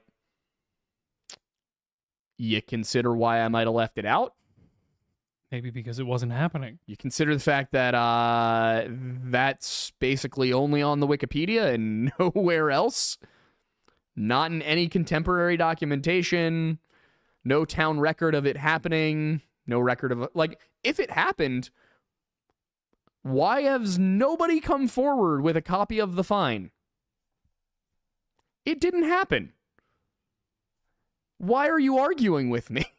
Like, and the thing is, they're always like, you know, oh, well, it was in a book. And I'm like, which book? And they're like, the Killdozer, the one by the journalist from town. And I'm like, the guy who had beef with Marv for years and then was targeted by Marv and is certainly the most reliable person we could possibly have. Yeah. No. So, yeah, I mean, Killdozer boils down to, yeah, Marv could at any point have said, you know what, I am making money on selling the property, and this is a pain in the ass, I'm going to leave. They could have at any point given him the easement. They didn't. So at the very most, neither side is more unreasonable than the other. Everybody's like, well, yeah, Marv built an armored bulldozer. It's like, they built a concrete plant. Like, they broke numerous town bylaws and procedures to build a concrete plant next to him while refusing to pay him what the property was appraised to be valued at. And then they offered him 2 acres with no building. Mm-hmm. Yeah, and then they offered him the easement when there was a lawsuit. It's like their own actions betray what was going on here, which is that they were very clearly, the moment they said, if you drop the lawsuit, we'll give you the easement, I don't think there's a single other thing that needs to be said about the entire case. Like, That's it, right there. Clear, plain and simple. You know, and I think what a lot of people are missing, maybe don't understand, maybe because it's just not the way they think, is after the zoning thing happened, it was not about the money for him. It was about the message. It was about him saying, you're not going to win.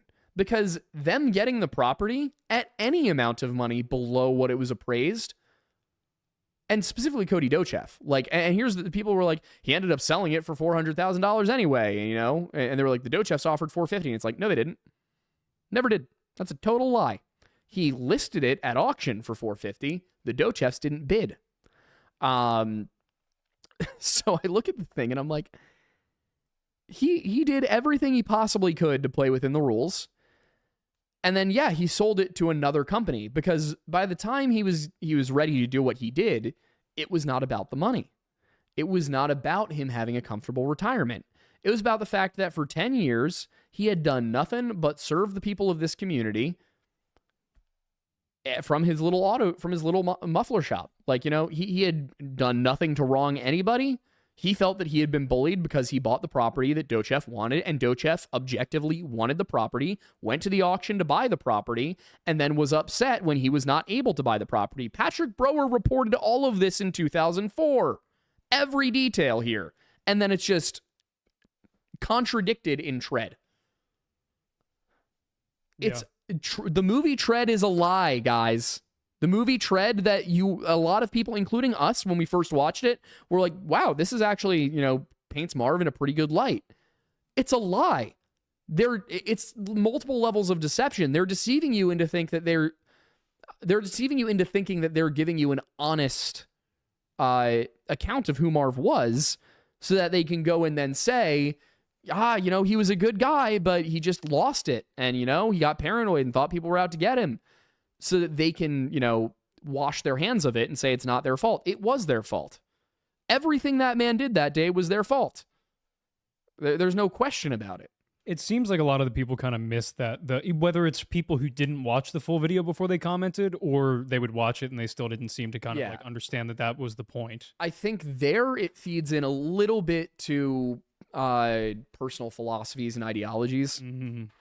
People who are more, because what I was seeing was a lot of people who were, trying to call Marv a bad guy were like, libertarians this and libertarians that.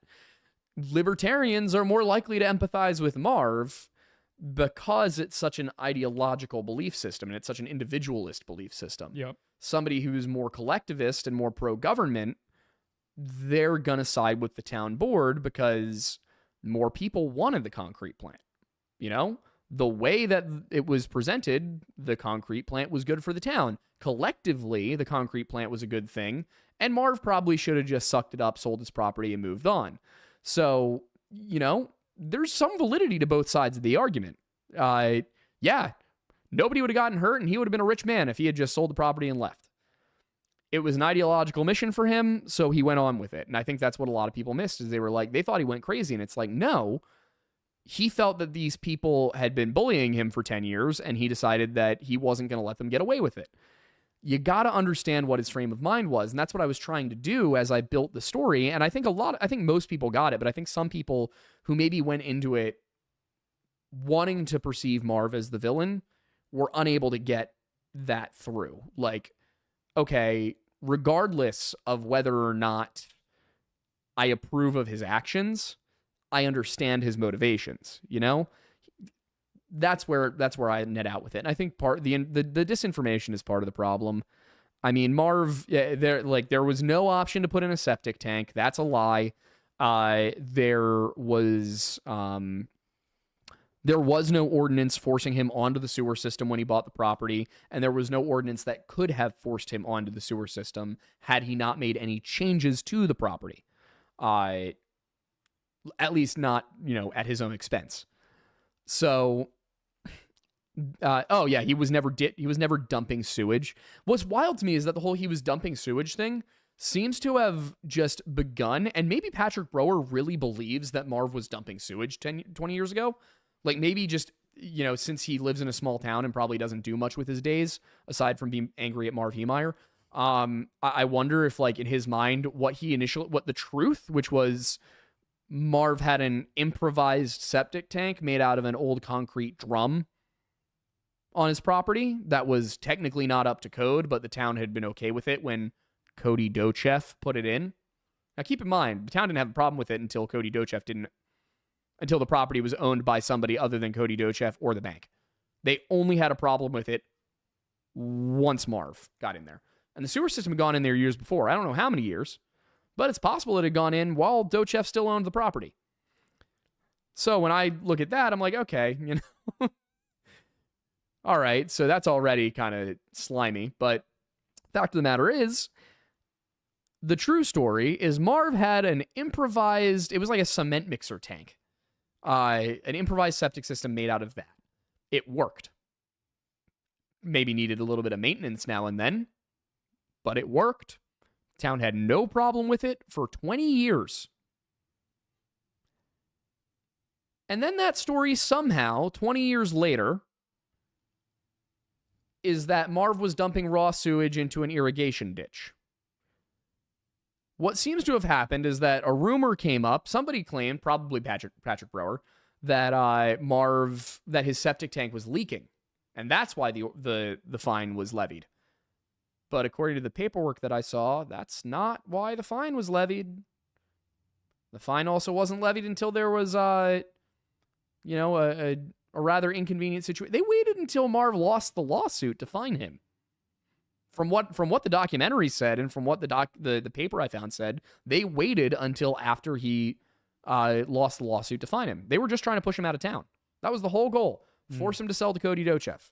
And he tried to play ball. He listed the property for what he felt it was worth.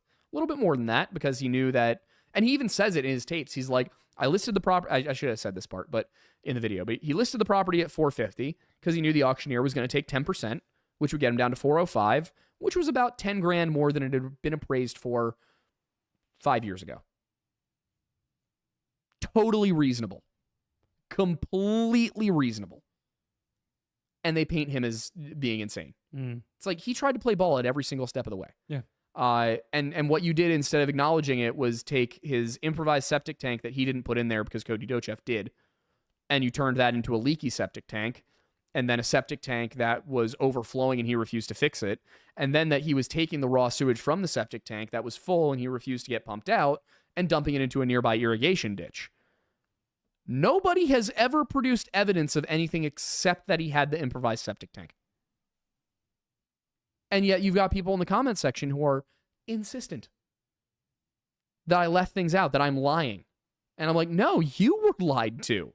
Produce the evidence of it. And when I tell them to, they're like, oh, well, Patrick Brower said it in his book. Did he produce a copy of the fine? From what I can tell, no. Like, yeah, I don't know. Maybe I'll try and pick up his book secondhand somewhere so that I don't have to give him any money. Fair. Anyway, moving on. No, I mean, not to. I realize that sounded very abrupt. No, it's they're okay. all good points. Yeah. Yeah, I mean, the good reads. It's a good spot. Things like that. But yeah, Mike DeRusher for 199 says you should start a metal band called Iron Maiden. Oh, that would go hard, dude. It would. Well, what would our songs be? We got God, why am I blanking on Iron Maiden songs right now? I have several of them on my iPod. On my phone. Oh, wow. Wow. Just bringing you back to when you listened Well, to no, most of it, I guess. I have several of their songs on my iPod. Yep. That's why I don't remember the names. It's been that long. God, what was the one? The one's about Run to the Hills? Yeah, that one. Yeah. What would that basically be the same title, but probably about running from the Wendigo. Yeah. Yeah. Oh, no, instead of Run to the Hills, it's Run from the Hills. Yeah. Run from the hills.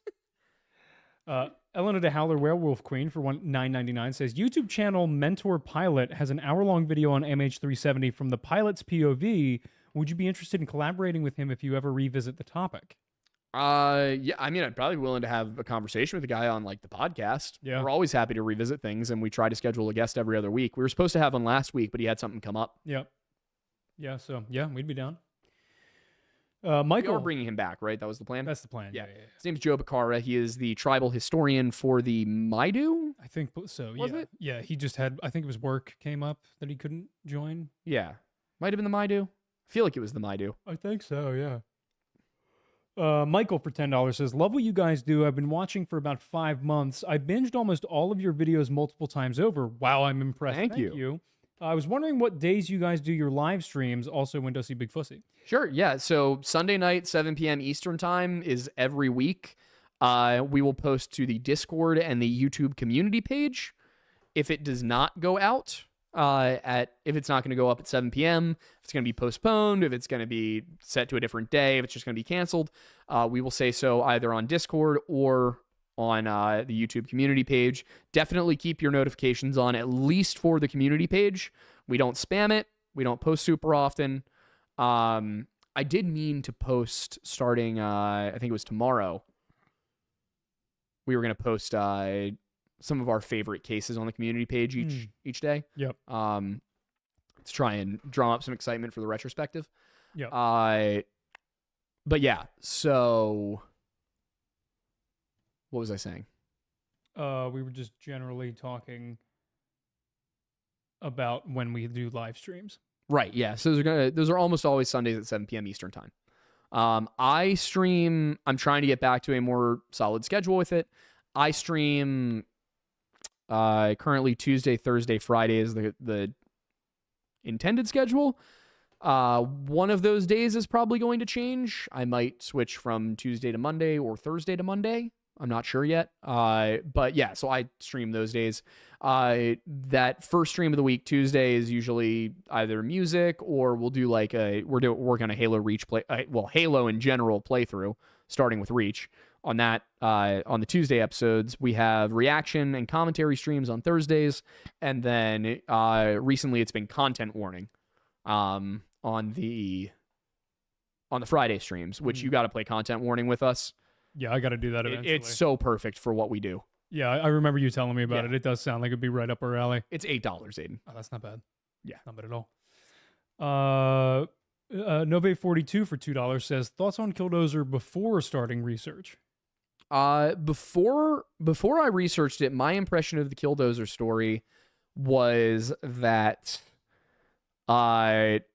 basically that Marv Heemeyer had been screwed over, but that he went too far. But also that badass. Yeah. Like, it was kind of like, he probably didn't need to do that, but it was probably unjustified, but still cool as hell. Badass nonetheless. Yeah. After looking into it, totally justified. Completely justified decision. Because, like, what I didn't realize was that every building he hit, I didn't realize that he went out of his way to not hit any innocent people's buildings. Yep. Once I realized that, and I realized the extent to which they screwed with him, I was like, oh, no, 100%. Heemeyer all the way. Yep. Totally justified. Also, like, even just the specific element that really puts it over the edge for me is hitting the one specific office in the bank. Or was it it was the bank, right? Yeah, it was the bank where he hit one corner office. Yep. Which something that another person said is that they drive bulldozers, like, for a living. And they were saying that the visibility, even in an unmodified bulldozer of that size, is garbage. Yep. So the fact that using cameras and monitors from 2004, he managed to not hit anyone suggests he was being extremely careful to not do that. Yeah. Which I thought was a good point. And I agree. Like, everybody's like, he could have hit the children in the town hall. It's like, he gave them a warning shot, drove around back, played around in the garden for a little bit with his, his big toys. Yeah. And then after everybody was out, he destroyed the building. Like, come on. Yeah. If he intended to kill people, he would have driven straight into the building. Yeah. He didn't. In fact, at no point did he drive directly towards anybody without warning. Yep. Just wild. Like, and that was the other thing, is people are like, what if somebody gotten crushed in the way? It was a Killdozer. It was driving 3 to 5 miles an hour. Even if you're deaf, you're going to feel the vibrations. Yeah, also, like, even if you use a walker, you could probably outrun it.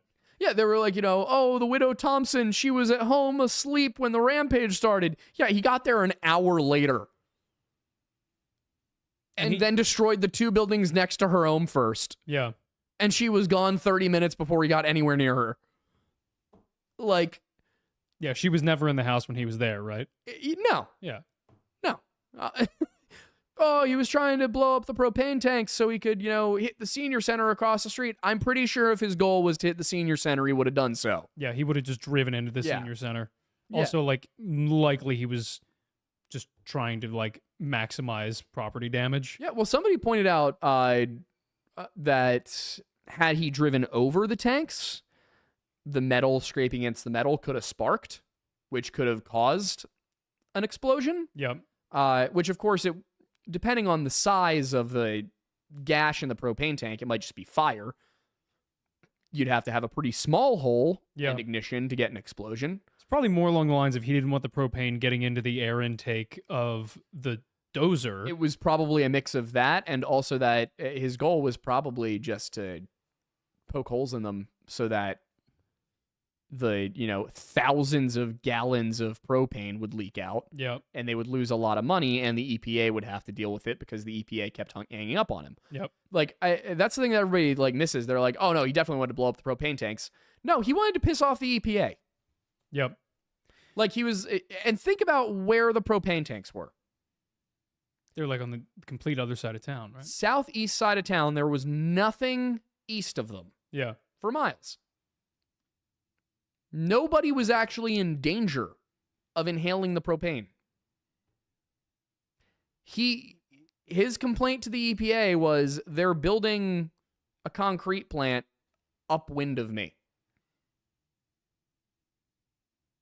The EPA ignored his calls. Yep.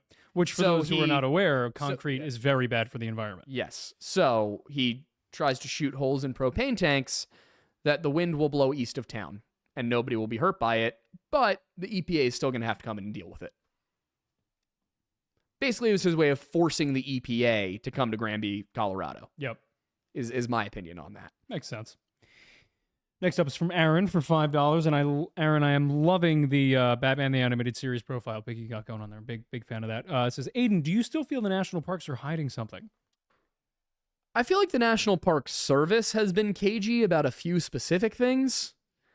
I would argue that some of our national parks are probably not there for conservation so much as they are for strategic purposes.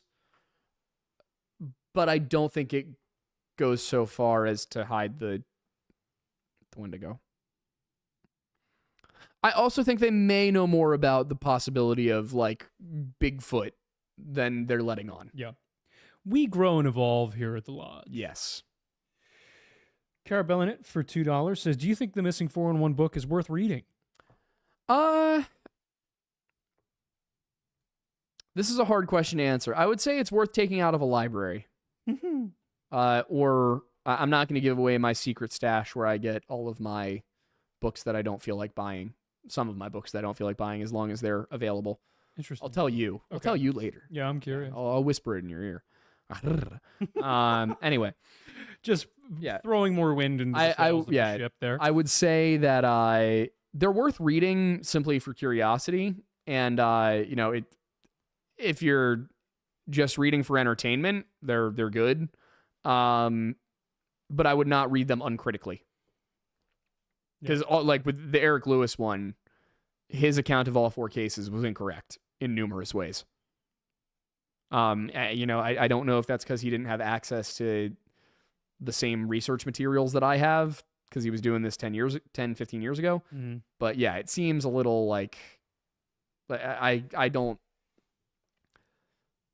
His work is often inaccurate or at least I should say often contradicts the majority of the reporting. Makes sense. Be it official or unofficial. Yeah. Cool. Warsage, for Canadian $5 says, hey, Lore Lodge, hope you're having a good day. Also, since the Earth is like 75% uncarbonated water, does that mean the Earth is flat? LOL. Technically, yes. Technically, it is flat water. Do you think I'd die if I jumped out that window? No. Just be a lot of pain. You'd probably break another rib. That's true. All right. Well, worth. I'll let you live for now. I won't find your address and send live iguanas to it. Live iguanas. It's not violent acts of anything that is entertaining. It's more the civil disobedience of something that's like sending you live iguanas. Yeah. They're not going to do anything bad to you. Or you received them. Depositing a carton of 11 eggs outside of your front door and giving you the distressing note that you should find the other one real quick. Yep. Like things like that. Yeah. Yeah. Incredible. Oh boy, I'm excited. Trains and Stuff for $5.45. Very specific as well. I'm loving it already. Simple explanation. The Sasquatch are kidnapping these people and breeding them to make more big feet. I want to be one of their slaves. For just one stream. For just one stream, can you guys be normal? This is what happens. This is just one. Just one. This is what happens when we start out saying that the national parks are hiding the Wendigo. Maybe the way that we got Bigfoot was in fact the Russian ape soldier breeding program, and they escaped and made it over. Maybe the real Bigfoot are the friends we made along the way. Yeah. Something Wicked for $10. Thank you very much. Says, I believe that's Michigan Boy here. Let me know, or let me join you on your upcoming Dogman hunt. Retired Marine, have a gun, will travel, explosives optional. If you're from Michigan, you might not have to travel that much. Yeah, that's a good point. 2027, brother. I'll ask Roanoke if we can bring back up. Yeah, right. Oh, that'd be fun. Oh boy. Nove42 for $2 says, heard you're going on unsub. When's the episode? We are shooting this Wednesday. Yes. Yeah, we are flying into San Antonio and then shooting this Wednesday. Yeah, it's like A whirlwind trip here. Yeah. So yeah, it's like when I flew to Knoxville for that documentary that they then used like a total of 4 minutes of the hour and a half we shot in. That's how it goes usually. Yep. I honestly think that what happened is that I contradicted all the other people Yeah, it makes sense. because everybody else was like wrong. Their version of the Wendigo was so bad. What was it? What was the documentary? Scariest monsters in the world. World's Scariest Monsters.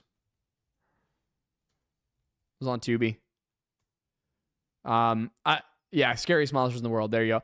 I'm comfortable saying these things because they were supposed to pay me a very large sum of $300 to appear, and I was never paid. And I was okay with that because like at least I had contacts with the producer, and then I stopped hearing back from the producer. So yeah, I'll just kind of level with you guys and be like, yeah, the documentary is not very accurate. I was also chunky in. There he is, buddy boy. What ones? He found me for a second there. Yeah, what ones were you talking about? Do you remember? Well, I guess I think I was brought up for Wendigo, Vampire. Not sure what else. You were there. I was there.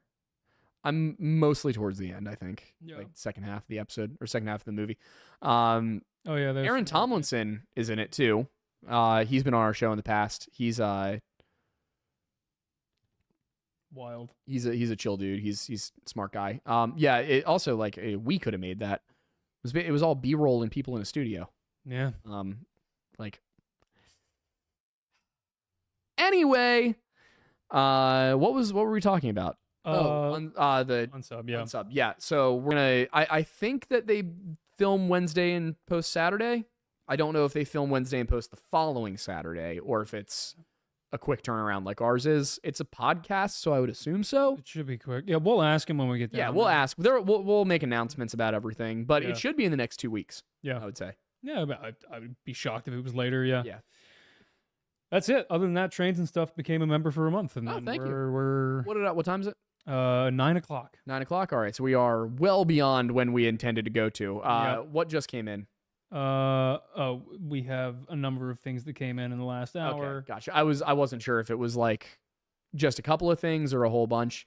We got like anything particularly interesting that you're seeing in there? Thank you to everybody who did send something. Just to be clear, I am now we're gonna get yelled at by our feds when we get home, and by our feds I mean our women. Yes. And also probably my husky. True. Just not for anything. She just likes to yell. She likes to yell. Landon Harrison for $4.99 said missing 411 cells, and I get that, but I want to harp on how freaking good your conspiracy/tragedy content is. Like Killdozer, always want more. Well, thank you. Yeah, I'm glad you like it because it's not the most popular thing we do. Aside from Killdozer and MH370, those two were like, and Chan Thomas. That's the thing with Bohemian Grove. Yeah, well, Bohemian Grove I don't think did that good. No, it did it. Yeah. Oh, it did like pretty well the first. Oh, I think it did really well for the time it came out. Yeah, but then also it got that major bump because other people were talking about it. Right. Yeah. I think it's all timing. I think honestly, I think a big part of it with the conspiracy stuff is every time we do it, it either like nails it or totally flops. Yeah. I don't know how to predict. I would never have expected the Chan Thomas one to do as well as it did. Yeah. I would never have expected the Freemasonry one to be as poor as it was. But yeah, no, well, that's the thing is that, you know what it is because most people think the Freemasons are like the bad people. And then when you tell them that you're not, but then you're also one. Yeah, true. It's kind of like. Yeah, people didn't even click it. Yeah. But I do like everybody who didn't watch the Flat Earth ones was like, yeah, it's so stupid that it's not even worth considering. And I was Yeah. like, all right, that's fair. Yeah, we got to find that middle ground of something that's plausible. I got to find a conspiracy so weird that you'll sit there just because you haven't heard of it. Yeah, exactly. That's the thing is, but the conspiracy stuff or like the weird things that happen, like Killdozer, Yeah. they are beyond by far the best videos on our channel. Oh, yeah. I Like, think those are the only DB ones Cooper that- would probably do numbers too. Yeah, you have to remind me what that one is. He was the guy who got onto an. I don't remember exactly what happened, but he jumped out of an airplane with a suitcase full of cash and disappeared. We also need to do the Lindbergh baby. Yes, that too. Maybe we should do an aviation episode that's like DB Cooper, that, and Amelia Earhart. Although, did they find her? No, she's just still flying. Sure. Okay. For those who aren't familiar with before, no, it wasn't before we did this, but it was like early on when we did this. My buddy and I every now and again had a Twitch. Not nonsense time. Yeah, we had a Twitch show called Nonsense Time, and it truly was just nonsense. And every episode, I was making sure that we had an Amelia Earhart search update. And we always check in every now and again. And the update is they haven't found her. Because she didn't crash. She's not lost. She's just still flying. It's like the Michael Jackson updates Twitter, where it's like he's still dead. Or the Daily Roman Empire updates back when they would just post it still gone. One day they'll be like, there are rumblings. We're so back. Yeah. No, but it'll start. There are updates. Yeah, there are rumblings. Things are being said. Yeah. But things have been awakened in the depths. There has been an awakening. Have you felt it? The dwarves dug too greedily and too deep. Mine was a reference. Do you know what it was? No. It was for Force Awakens. What did you say? There has been an awakening. Oh, I don't remember that part. Yeah, I've blocked those movies out, dude. Yeah. We should probably do a rewatch sometime soon. I know what I have to do, but I don't know if I have the strength to do it. Lawyer! Oh, no, wait, no. Sorry, I thought he said liar too. No, his was traitor. Yeah. Yeah. I guess I blocked it out a little bit too. Yeah, This is getting out of hand. Now there are two of them. How did he get away with that? Because he made Star Wars. Yeah. Like the Nemoidians are very clearly like supposed to be Chinese businessmen. It's it just as stereotypical as you can get of like negative stereotypes of Chinese businessmen as well. Exactly. Yeah. It's, I'm just trying to think of what he would say. Yeah. If you brought it up, like, well, at the time, it doesn't seem that any of you really had a problem with it. Yeah. Well, see, the reason that we did it was a trade blockade, and when you think about the people who are most responsible for trade, I was simply making a commentary on the Trans-Pacific Partnership. Yeah, it's like, George, that wasn't a thing yet. They were very powerful. I thought it was very respectful.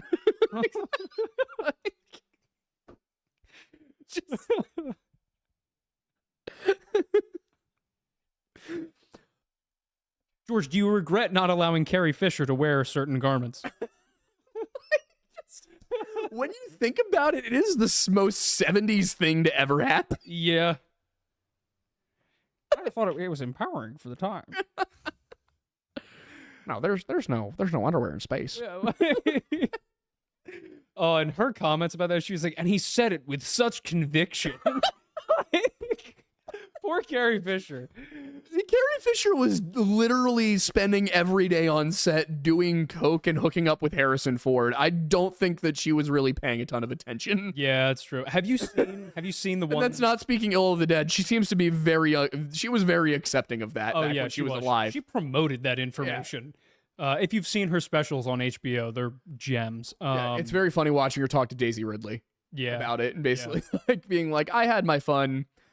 I might have overdone it. Yeah. I love with the recognition night for Harrison Ford, and she was the presenter, and she was like, "Oh, Harrison, the things I can't say in front of this crowd." And the camera cuts to him, and he's just like sweating. He's laughing and trying to, he's like, the He's classic like, Harrison no. Ford, like, shut up. I also love that, like, the way he ended up getting a job was that he was just like George Lucas's carpenter.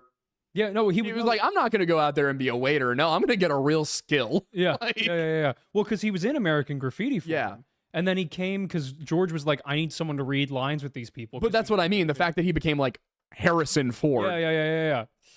Well, What was his role in American Graffiti? He was like a kind of like a hick driver guy, but he had lines. Yeah.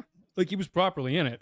And then he came in because George was like, yeah, Harrison, I can't get anybody to read the lines with these people. And I'd be like, I don't want to use you because I need new faces. And then like he kept reading the lines. And he's like, you're pretty good. You got it. Yeah, and Harrison's like, I don't want to do this stupid space movie. And he's like, well, have you seen the check? And Harrison's like, so this is what the rest of my career is going to be like. Large checks and movies I don't want to do. Mm-hmm. Yeah, one of my favorite things about that is like the fact that two of the most important characters were played by two men who had zero interest in playing those characters. Yep. Alec Guinness was like, I'm doing this stupid space movie. Yep. And I have to go to the desert. Yep. He was like, at first it was like, oh yeah, I've always wanted to play this role. And then the more he was in it, the more he was like, I think he was kind of thinking of like more of a cross between like a Merlin and a King Arthur character, where it's like this wizard who's mentoring the young prince, and what he got was wizards in space. And I don't think that he was necessarily on board for that, but he gave the performance of a lifetime. He did a really fantastic job. Yeah. I'm just glad that it gave us Ewan McGregor as the younger version, exactly. because that's the real gem of the whole franchise. Yeah, but then Harrison Ford just being like, I hate this movie, I hate this movie, I hate this movie.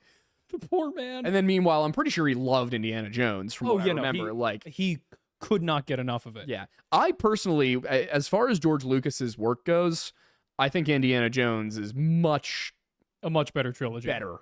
Like, One of the best. was Star Wars trilogies more of- impactful? Is Star Wars more fun? Yes. Is Indiana Jones the better trilogy? By all means. Yeah. How do we get talking about this? We're going way overboard. We should do a show where we just talk about Star Wars offhand once a week and see how it does, because I feel like it would do well. It probably would, but what time? You and I just get plastered once. We just do happy hour once a week. Only if Molly's lets us do it there. Yeah. And it's just from a phone. From now on, the liquor lore is just us getting drunk and talking about Star Wars, Star Lores. I'm all in. Do you know what Brian and I did when we came back from Great American Pub? I'm not sure that you know what Brian and you did. Are you sure about that? Okay. We got out the lights. Do you remember that we got an accountant? Yeah. Okay, cool. Yeah, it was named Jake. I think so. Yeah. No, we got back and he was like, I forgot about the lightsabers, and that was like an hour of our night. Oh, I need you guys to understand that the other night, on Friday night, I was out with my girlfriend and my sister, and we were going to go up the street that way. And then I got a call from Aiden and could immediately tell that he was just 3 sheets to the wind. Yep. It was the first time I had in a long time. Yeah, and that's rare. That's a rare occurrence. Yeah. So I immediately diverted, and I was like, "Oh no, we're doing drinks and a show tonight. This is a cabaret. We're going to witness this." He was another man. It was wonderful. And then I met his girlfriend's parents. Yeah, they were in town. That's why we were all out. And then we brought the dogs out. And I can't not work. Immediately, this guy, I don't know how we started talking to him, but he's like, "Yeah, I'm an accountant." Oh I'm no, like, I wasn't there. I walked up, and you were like, "Oh, this guy's an accountant." And I was like, "Okay." I was giving him our whole business model. I was like, "Yeah, we found him." Like, And I literally looked at the guy, and I was like, "So my name's Aiden Mattis. I'm his business partner, and I'm remarkably more sober than he is right now, which is weird, actually. But can I get your number?" Yeah, it's usually the opposite. Yeah, exactly. Usually I'm the silly one. Yeah. All right, but we do need to wrap speaking this of being silly, I'm gonna get yelled at. So not am really. I. My girlfriend is amazing and very, very understanding and flexible about my job, and yours is too, thankfully. Yes. They are so good to us Yeah. for no good reason. Yeah. Personally, I think it's the blue steel that I can pull off. A little. Yeah. No, hang on. Yeah. I swear to God, the older you get, the more you do look like Jensen Ackles. I'm take serious. it. I'll take it. Yeah, I think mine is just the copious amounts of like love and affection that I give her. So Yeah. I think that helps. You're also pocket sized. Yeah. Fit in her purse. Yeah. Yeah, I'm like, Always help. You don't have to pay for 2 movie tickets ever. exactly. Yeah, just sneak right in. Exactly. Like a little corgi. Like one of the bag dogs.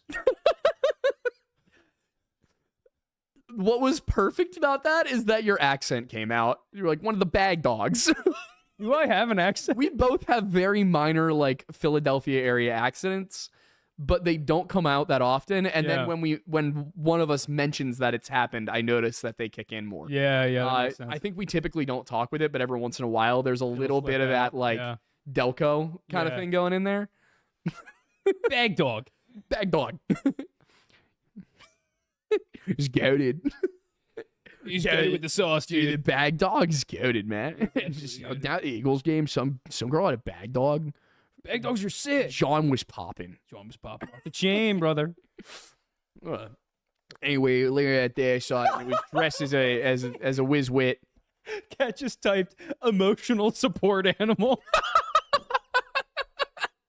Emotional support, Aiden. Oh my god. Okay. Ooh, yeah, Anyway. that yeah, I Also- can't believe there's still 800 of you here. Yeah, what are This you went doing? wildly off the rails. I appreciate it. Thank Yeah. you guys. We love you. We love you very much. All right. Well, off to go home. Eat a little bit more food Do you because still need help with the desk for sure? I could use some help with the desk. Okay, Wait, Kat, don't we just- have to really quickly shoot a fume ad? Yeah, we doing that today or tomorrow? You know, I'm fine doing it tomorrow. Yeah, let's do it All tomorrow. right. Cool. Kat, just so you know, the desk stuff I got to do with him, we're not moving it to the office. They just literally need me to come yeah. over, move it slightly. I need it to move about 10 feet. Yeah. So we'll do that. Then we'll dinner and a workout. So actual workout. Dinner Yeah, at this hour?